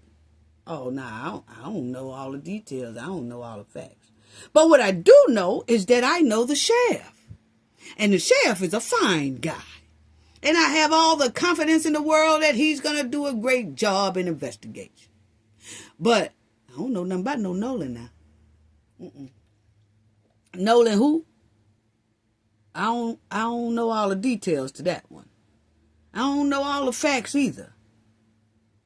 But I do know that they are doing an investigation And I do know that I have confidence in my investigation team that they're going to gather all the facts and stuff to this case. But I don't know about the case. I don't know about the details of the case. I don't know about the facts of the case. But I can tell you that they're doing an investigation. What? Which one is it? Who is Nolan Wells? He what? Oh, that case happened in my state? Oh, I don't know all the facts to that. Let me tell y'all something. Now, people can talk about the South all they want to. This right here stinks to high sky for a governor to say they don't know all the details about the case. They don't know all the facts about the case, okay? With a high-profile case like this happening inside of his state. One thing I can say about the state of Alabama, Governor Ivory. It was a young girl, black girl. Y'all can look it up. Her name was Hawaii Robinson. Okay? Her daddy was Hawaii. But the little, I think she was like 7 or something like that. Hawaii Robinson. Okay? She was missing. Didn't know where she was. The last surveillance showed her was going inside of the store a couple of years ago. And when I tell you that case became national attention, Governor Ivory of the state of Alabama, she put out the dogs, she put out the sheriff, she put out the police department, she put out the National Guards, she put out everything, and then took $5,000 of her own money, put it up with the other awards to find Hawaii Robinson. Black, young, little girl going to the store in Mobile, Alabama, and vanished. Nobody knew where she was. But what I can say is when Governor Ivory had that press conference and everybody was asking, she was saying, whoever got her or whatever, we want you to return her. And I tell you what, you will get the death penalty if something happens to that baby. And they found her, unalived, and said her father did it. Y'all can look up the story. And the father right now is in prison. They couldn't even put him in an Alabama prison because the Alabama prisons was in so much of an uproar till they had to send him to Mississippi to do his time. Didn't play. Y'all all know about Carly. Yeah, Carly, that said she was on the side of the road in Alabama and made that old bogus call talking about somebody after me, somebody got me, and all that. Once again, the governor's Carly is black. Y'all know about Carly. I did her story and we got on her butt. Okay? But the thing is, Carly done ran out there on the interstate with her car talking about somebody's out to get her. She left her car and she took out, and then Carly went to a hotel eating on popcorns and chips and shit while the governor and the public enforcements and agencies and law enforcement agencies, everybody was out looking for Carly. Used all kind of manpower. But they did that. Carly is black. Okay? They was busting butt to find Carly. Come to find out, Carly in a hotel eating on popcorns and chips and shit. Nothing was wrong with her. And we rolled Carly's bumper. And Carly right today is paying us our tax dollars back for her pulling that okie doke. Okay? But the thing is, when it's a high profile case like that, Carly's story was national news. But I can tell you right now, the governor of Alabama did not say, oh, I don't know nothing about the details of none of them cases. I don't know the facts of it. But I do know the sheriff. Now, the sheriff is, I got confidence that the sheriff going to do what they do. But I don't know nothing about them cases. Once again, that governor of Alabama put up her own money to find Carly. And Carly was bull BSing around here. Oh, we've been riding Carly bumper ever since. Y'all notice how quiet Carly is. She's still around. But she working them fines off. She working them pay our tax dollars back. Oh, we working Carly. Yes. Now, a young black man drowned in Alabama. We did that story this past week. But that guy's family accepts that he drowned. So we ain't saying nothing too much in Alabama. Because his guardians, his uncles, accepted. And so we accepted as well. Okay?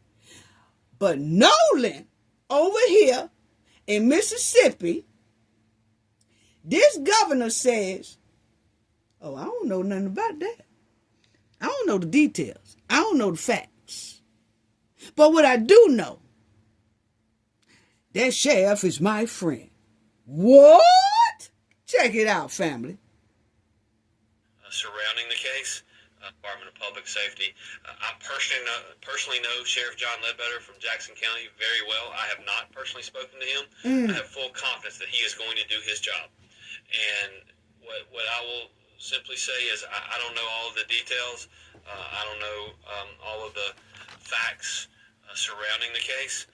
If he don't know all the details and he don't know all the facts, why did he say something? Why didn't he just start off when that man questioned him about Nolan's case, say, hey, look, I'm still looking into the case myself.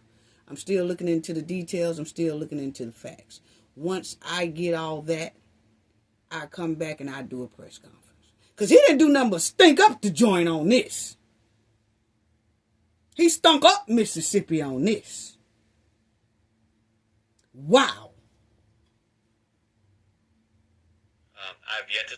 What I will simply say is I don't know all of the details. I don't know all of the facts surrounding the case. I've yet to see a fact or a piece of evidence that suggests any foul play. But if there is,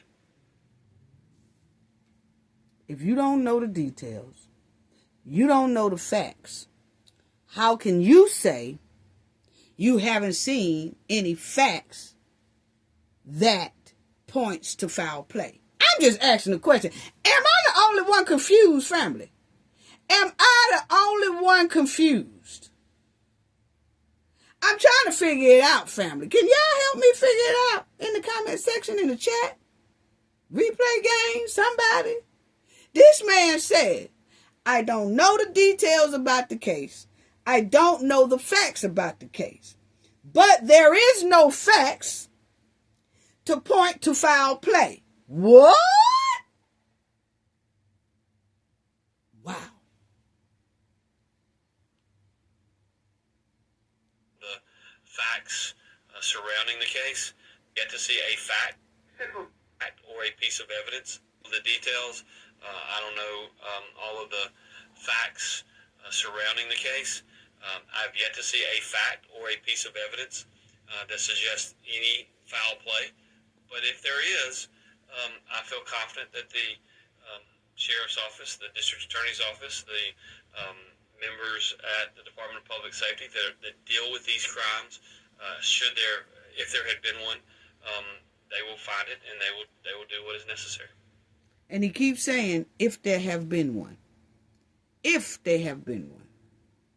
If there have been, they'll find something if it comes out that it's a crime. If it comes out, all that. First of all, this governor here sounds very uncomfortable with even talking about Nolan and his case. But then you had his mother and father at first that was saying, oh, we don't want to say race is an issue or race play a part in it and none of that. But at the same time, his case is being treated as such. Wow. Wow. Wow. Now, the governor of Mississippi said he ain't really take the time to know no details about what happened to Nolan, no facts about what happened to Nolan, but what he can say is no facts pointing to foul play. I'm trying to figure out how you don't know about a case. You don't know the details about the case. You don't know any facts about the case. But you can say for a fact that you don't see any factual evidence that points to foul play. Well, do you know about the case or not, sir? Do you know about the case or not, sir? I mean, I'm just asking a question. And it's a great question to ask. I'm just asking a question. Wow. Wow. Well, family, their governor said, you know, he don't know. He don't know nothing about none of that. He really don't. He don't know nothing about none of that. But all he know is that the sheriff is his good buddy.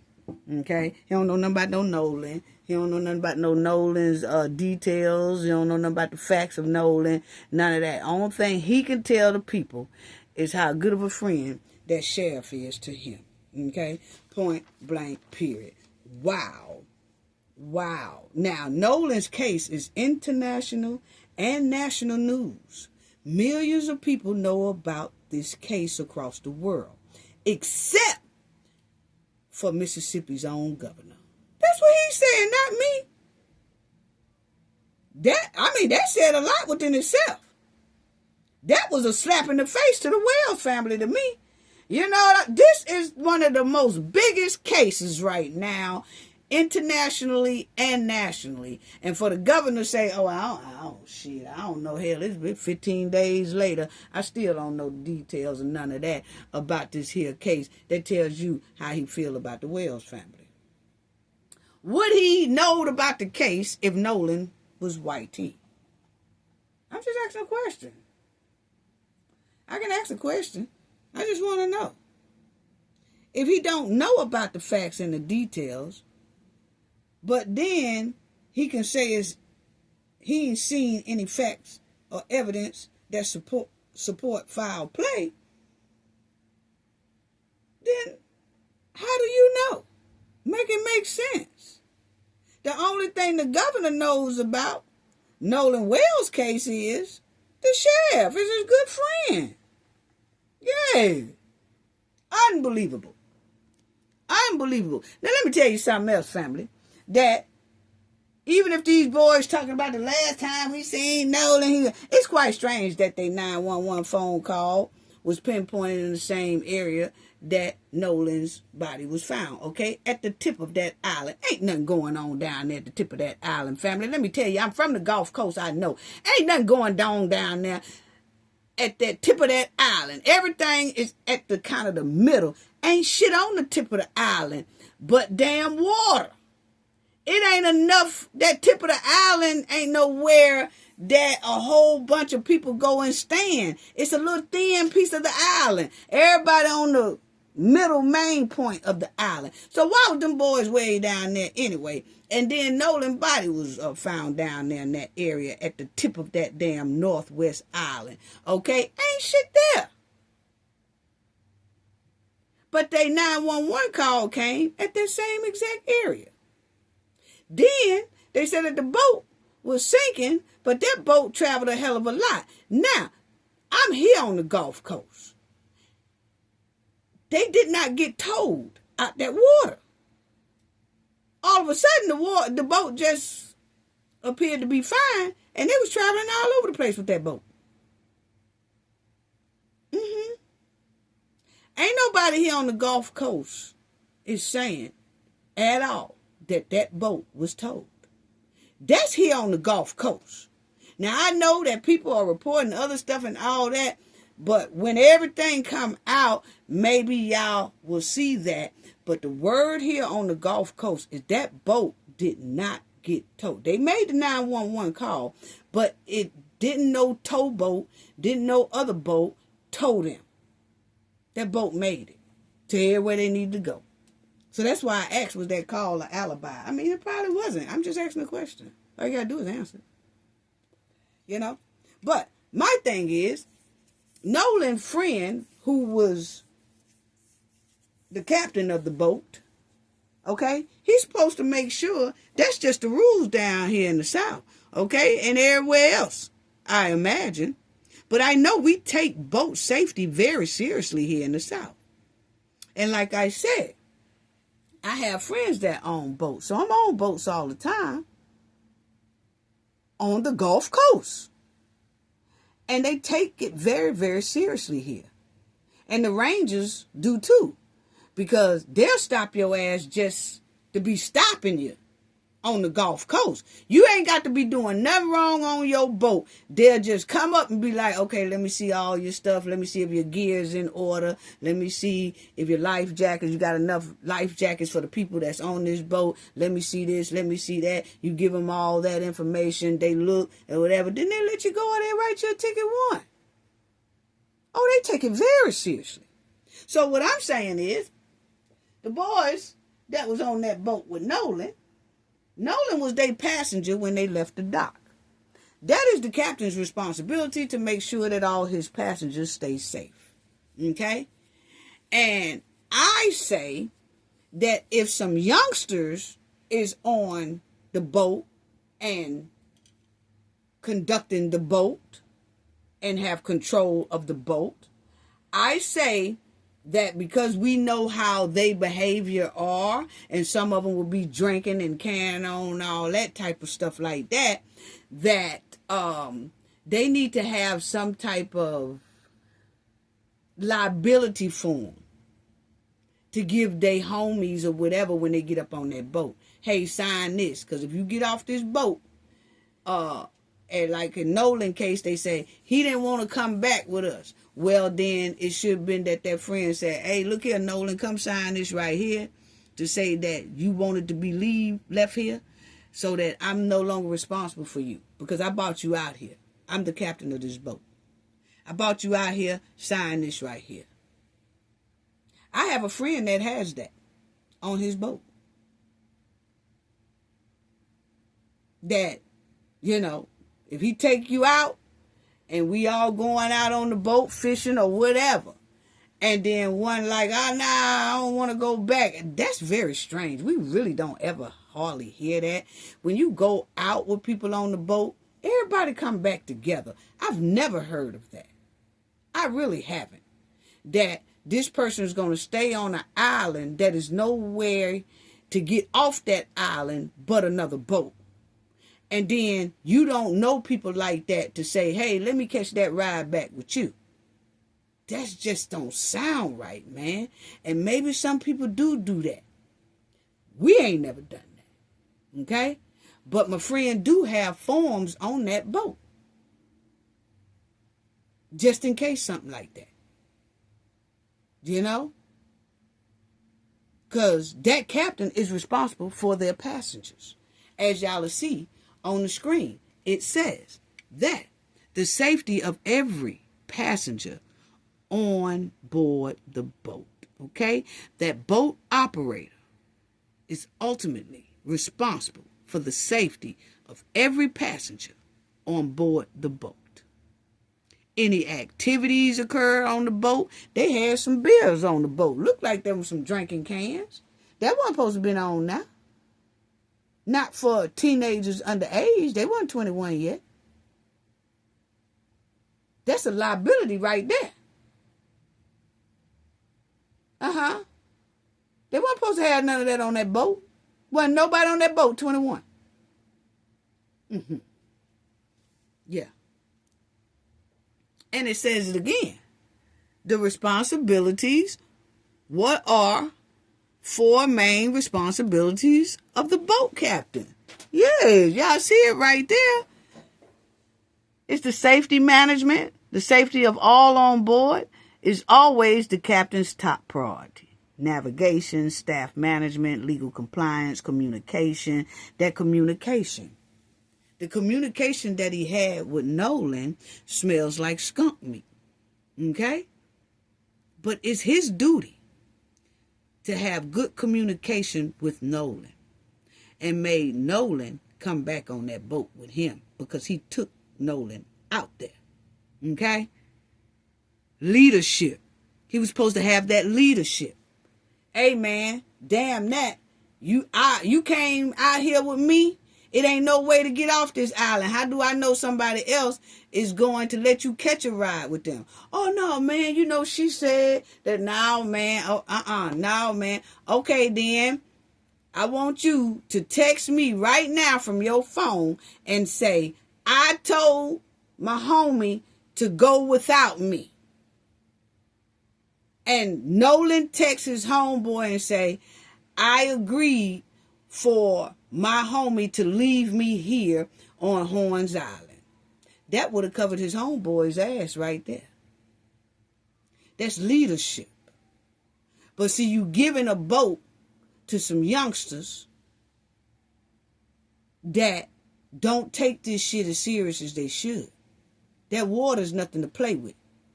That boat is nothing to play with. The passengers on your boat is nothing to play with. The responsibility of the passengers on your boat is nothing to play with. So that's liability all the way around. Then you have, it has down there, crisis management. Knowledge of the navigation and marine laws. Yeah, right there. Yeah. So it is the boat's operator responsibility for the safety of every passenger on board that boat. Yeah. Anyone, safety. You see right here. The safety of anyone who comes into contact with the boat. Nolan was in contact with that boat because he was on that boat. The boat brought him out there. So that particular boat is responsible for the safety of Nolan because Nolan had contact with the boat. Yeah. Boat operator responsibility. Same thing. You are legally responsible. You are legally responsible for the safety of everyone on board your boat. Boat operator's responsibility. The same thing. The number of lawsuits related to boating accidents continues to grow. The lawsuit is an expensive, emotional tolling procedure. So, people have been sued for, somebody being negligent, the captain being negligent on the boat. They was drinking on the boat, not of age on the boat. Nolan didn't come back on the boat. It was just a lack of responsibility. That's what it's given. Okay? Keep your boating guests safe and informed. Okay? Now, check this out. Because I don't know if anybody paid this any attention, family. But as y'all will see right here, it says that Nolan family also questioned why Nolan friends would leave without him while taking his keys and phone, which his parents later retrieved after he was reported missing. One of Nolan's friends said, check this out. One of Nolan's friends said he left his phone to protect it from the ocean. What? Oh, come on. Did y'all know this, family? One of the boys told Nolan's parents when they said, why y'all got his phone? And why y'all got his keys and all that? Why y'all got... Oh, he gave us his phone to protect it from the ocean. What? Y'all must think we just fell off a damn watermelon truck or something, right? I mean, I'm just asking a question because if Nolan was worried about his phone being protected from the ocean, Nolan would have left his phone at home from the beginning. Come on now, let's make it make sense. If Nolan was trying to protect his phone from the ocean, why did Nolan take his phone on the boat over to Horns Island on the boat? I'll wait. If Nolan was protecting his phone from the ocean, why would Nolan get on the boat with his phone and go all the way to Horns Island on the boat across the ocean? But then all of a sudden, when Nolan gets over there on the Horns Island, he gives the guys his phone and said, hey, y'all leave me here, but take my phone because I want to protect it from the ocean. What? Come on now. See, this thing here smell like skunk meat. It smell like skunk meat. If Nolan was protecting his phone from the ocean, when Nolan left his mom's house and said, hey, I'm going to spend the night over my friend's house and we supposed to, 4th of July, we going out to Horns Island. So I'm going to leave my phone here, Mama and Daddy, because I want to protect it from the ocean. Ain't no sense of me taking my phone over to my homeboy's house because we going to get on the ocean. So I'm going to keep my phone here, Mama and Dad, and y'all hold on to it. Why didn't Nolan say that if he's trying to protect his phone from the ocean? This story smells like skunk meat. Wow. Okay. But that was what they said. Nolan gave them his phone at Horns Island because he was protecting his phone from the ocean. I don't mean to sniggle like that, family. It's just that I sniggle like that when I feel like people are playing in my face so hard because they think I'm stupid. And to keep from really going off, I sniggle a little bit. Like, okay, so you really gonna act like I ain't got a bit of damn intelligence? Why you got your goddamn phone then? That's what I want to know. You got yours, but he don't want his. You got his phone. Tell me, how was they supposed to protect Nolan's phone from the ocean more than Nolan can protect his own phone from the ocean? Tell me that. Tell me that. I just want to know. Answer the question. I mean, it's just a simple question. Y'all can just answer it. I'm just trying to figure it out. Because, see, boats have little cubbies. At least my homies' boats got cubbies. You know what I'm saying? And so, like, they taking pictures on the boat. So, ain't nobody really worried about protecting their phone from the ocean, is it? I'm just asking a question. Yeah. Because then y'all put y'all phone in little cubbies and stuff like that when you ain't using them or something. Come on now. Wow. Anyway, family. The timeline of the boat leaving indicates that the boat operator called dispatcher around 4 p.m., okay, to request assistance. Now, notice that they had said at first that they left Nolan around 3 o'clock.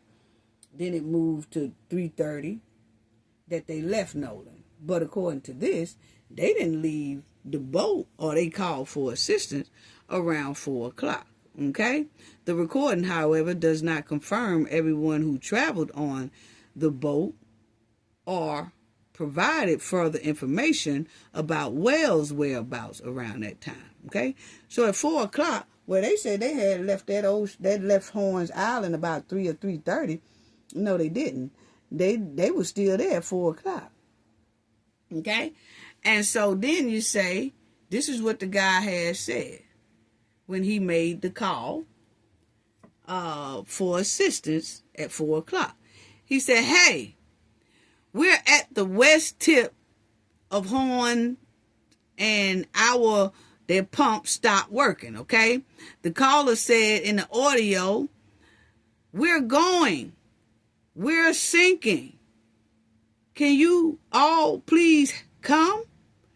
Well, family, it was said that the boat didn't get towed out that water. Okay? And then you got this right here kind of to show it. Okay? Just going off the GPS. Separately, GPS data obtained by CBS News from the Mississippi Department of Marine Resources shows the vessel left a dock shortly before 10 a.m. That's when they left the dock. That's when they first arrived in Mississippi around Ocean Springs Dock at 10 o'clock a.m. and they was headed to Horns Island at about 10 a.m., okay? And they arrived at Horn Island at 11:14 a.m. So it takes an hour and 15 minutes to get to Horns Island. It takes an hour and 15 minutes to get back from Horns Island, okay?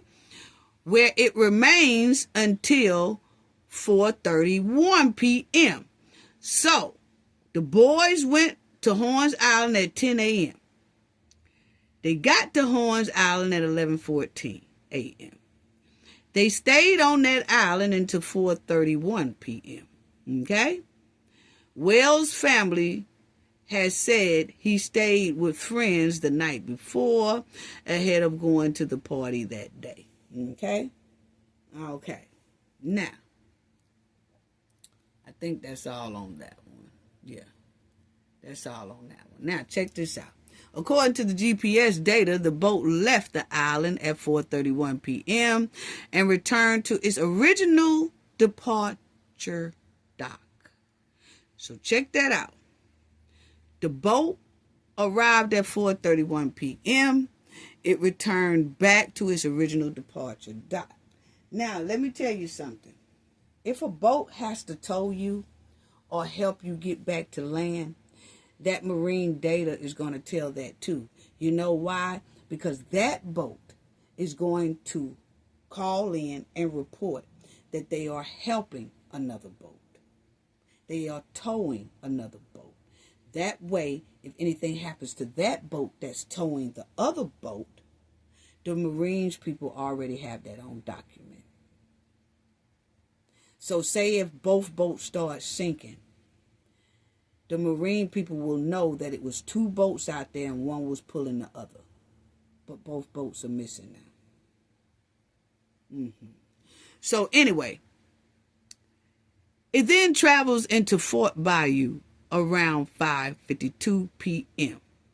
before returning to the dock at 6:06 p.m. Now, remind you, family, if a boat is being towed, right, from Horns Island, once it gets you back to your original returning dock spot, it says it then traveled to Fort Bayou around 5:52 p.m. before returning to the dock at 6:06 p.m. Okay? So they went, when that boat left, they didn't go right back to their departure where they left from. They went over there on the bayou. The bayou is over there by Ocean Springs area like that towards Biloxi. Okay?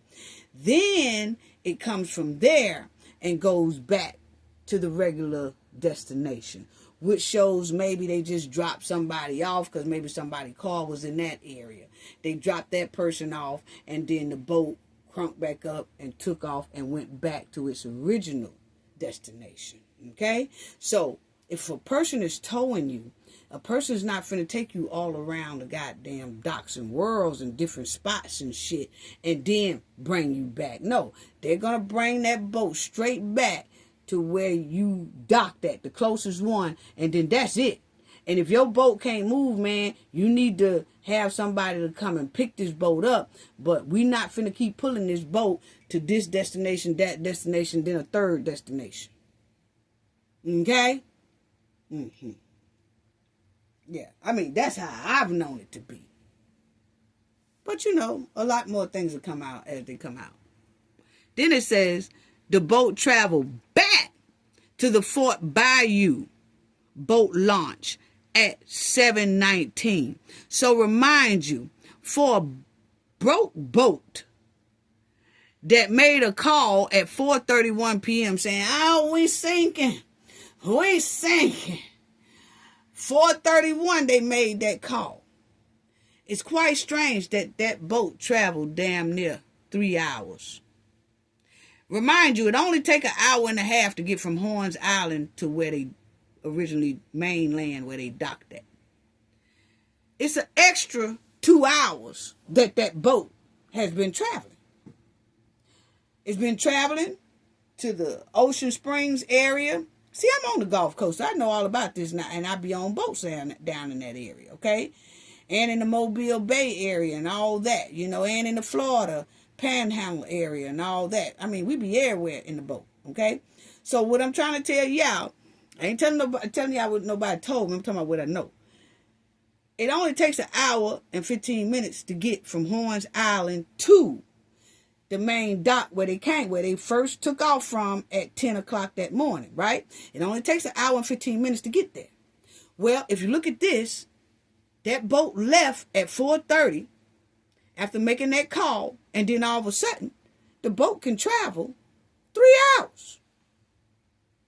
3 whole hours into 7:19. 7:19, they brings the boat out of the water, hooks the boat up to their pickup truck, and heads home to the owner's house. That's exactly where it had right here. The boat traveled back to the Fort Bayou boat launch at 7:19 p.m., according to the Mississippi Department of Marine Resource report. It later travels overland to the nearby Biloxi residence of the boat's owner. So that's what it was. The boat owner that made 3 different trips, most likely dropping his homeboys off to their cars and shit. And then he took his boat and took it to the Biloxi launch where he have his truck, and he hooked his truck up there, and he headed home where he stay at in Biloxi. That boat traveled 3 hours from 4:31 to 7:19. That is damn near 3 hours. Yeah. So, it traveled 3 hours. Yeah.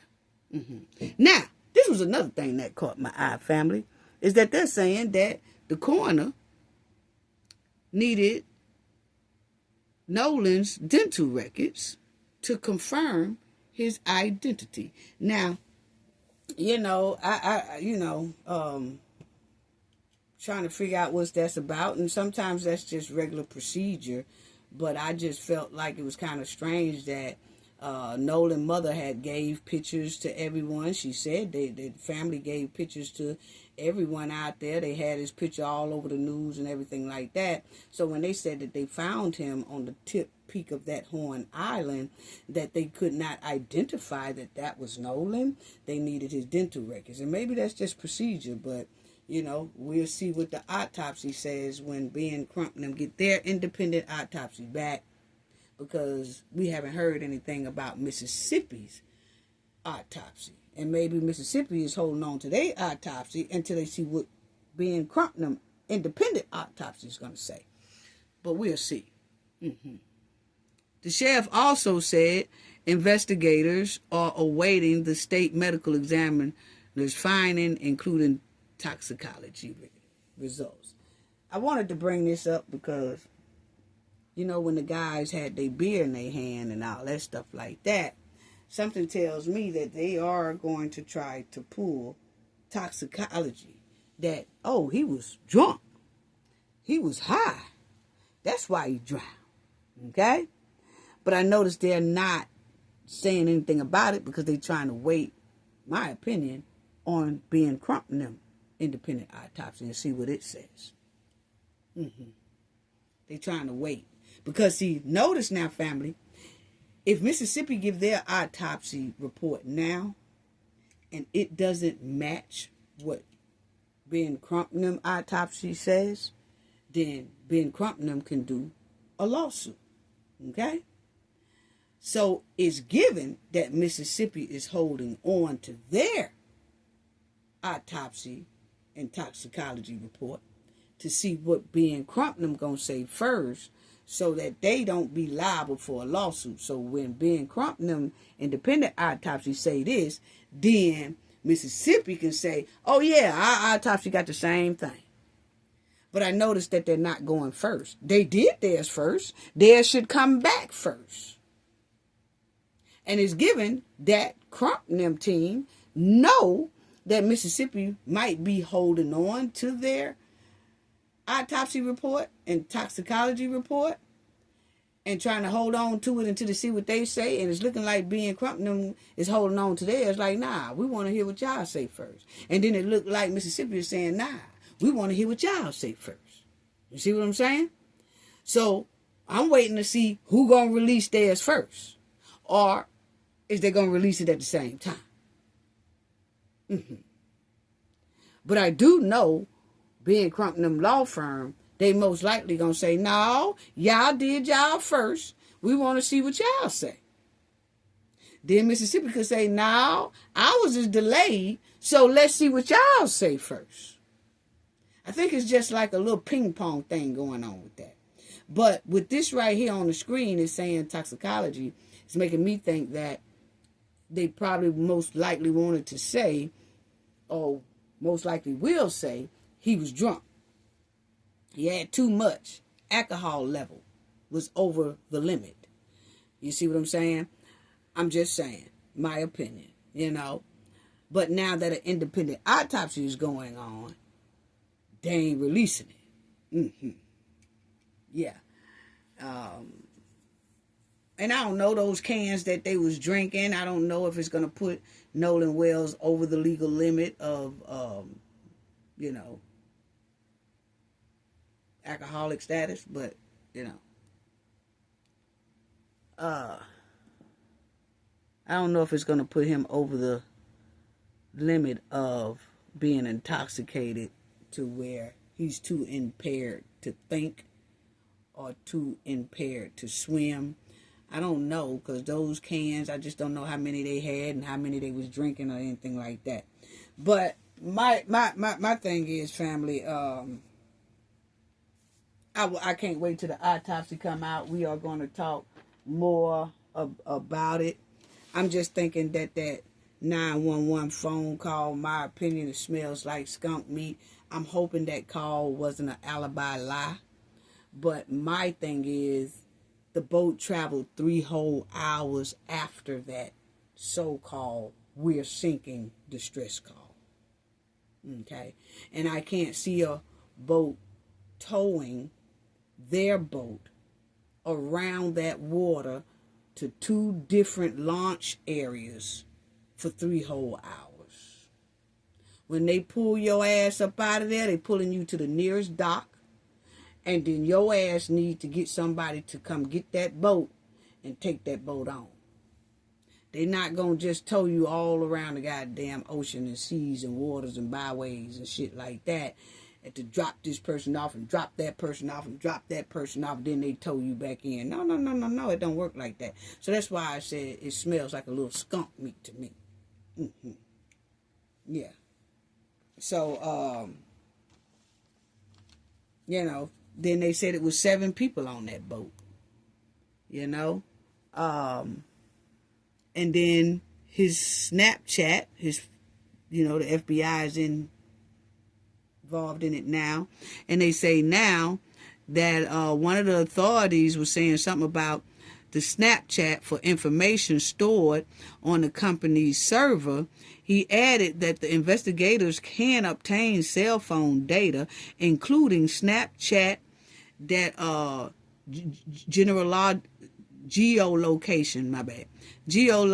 I'm reading it sideways.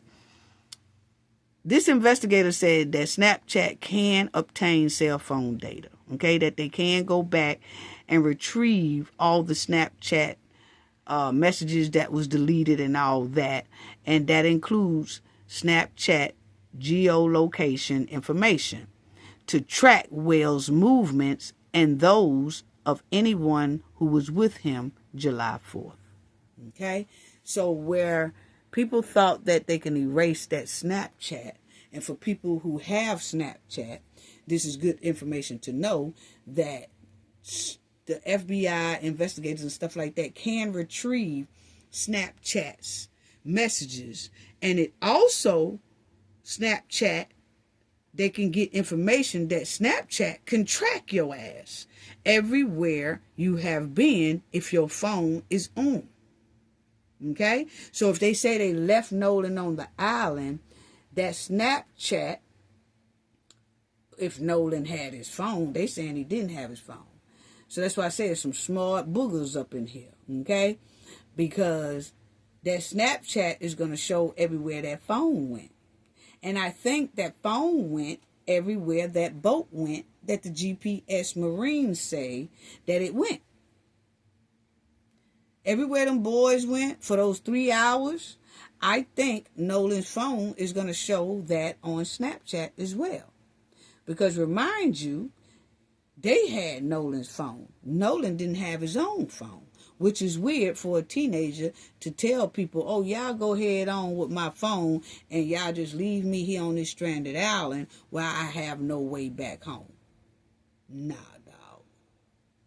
He wanted his phone to call his mom, his dad, or somebody. Like, hey, I'm stuck out here on this damn island. They done left me.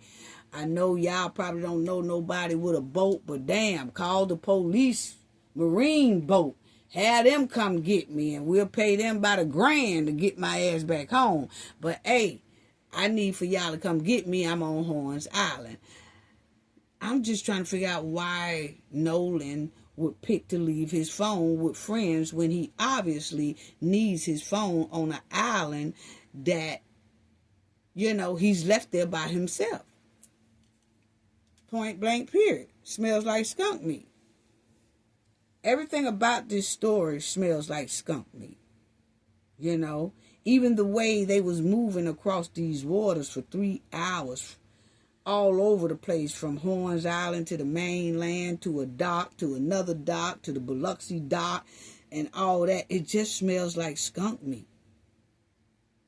You know, and it's just looking more and more suspect.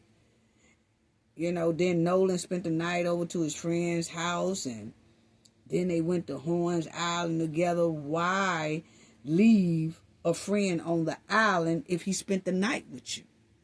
You know? Why? Why? You know? So they said that they can retrieve it. Now, y'all know him, Byron. Byron is he's a celebrity. He owns a lot of media group companies as well. He paid $100,000 to the Wells family. Okay, he's the CEO of Allen Media Group. He's 65 years old. He built his massive media empire that includes over 10 national television networks. Okay, he's very big, Byron Allen, but he gave the family $100,000, as y'all see there on the screen. Allen has explained why he gave and donated $100,000 to the GoFundMe set up by the family of the black teenager Nolan Wells, okay? He just said that he hoped that they can find some type of peace regarding Nolan's case, and he just wanted to be generous and give them the $100,000, okay? And he say that his prayers is with the family, okay, at this difficult time. So the story just smells like skunk meat, point blank, period. I want to tell everybody thank you. Thank y'all so much. Thank you to the replay game. Thank you for everyone in the chat. Thank you to our subscribers, old, new subscribers. Just thank y'all so much. Thank you to the moderator. Just thank y'all so much. Sending loves and hugs to you all.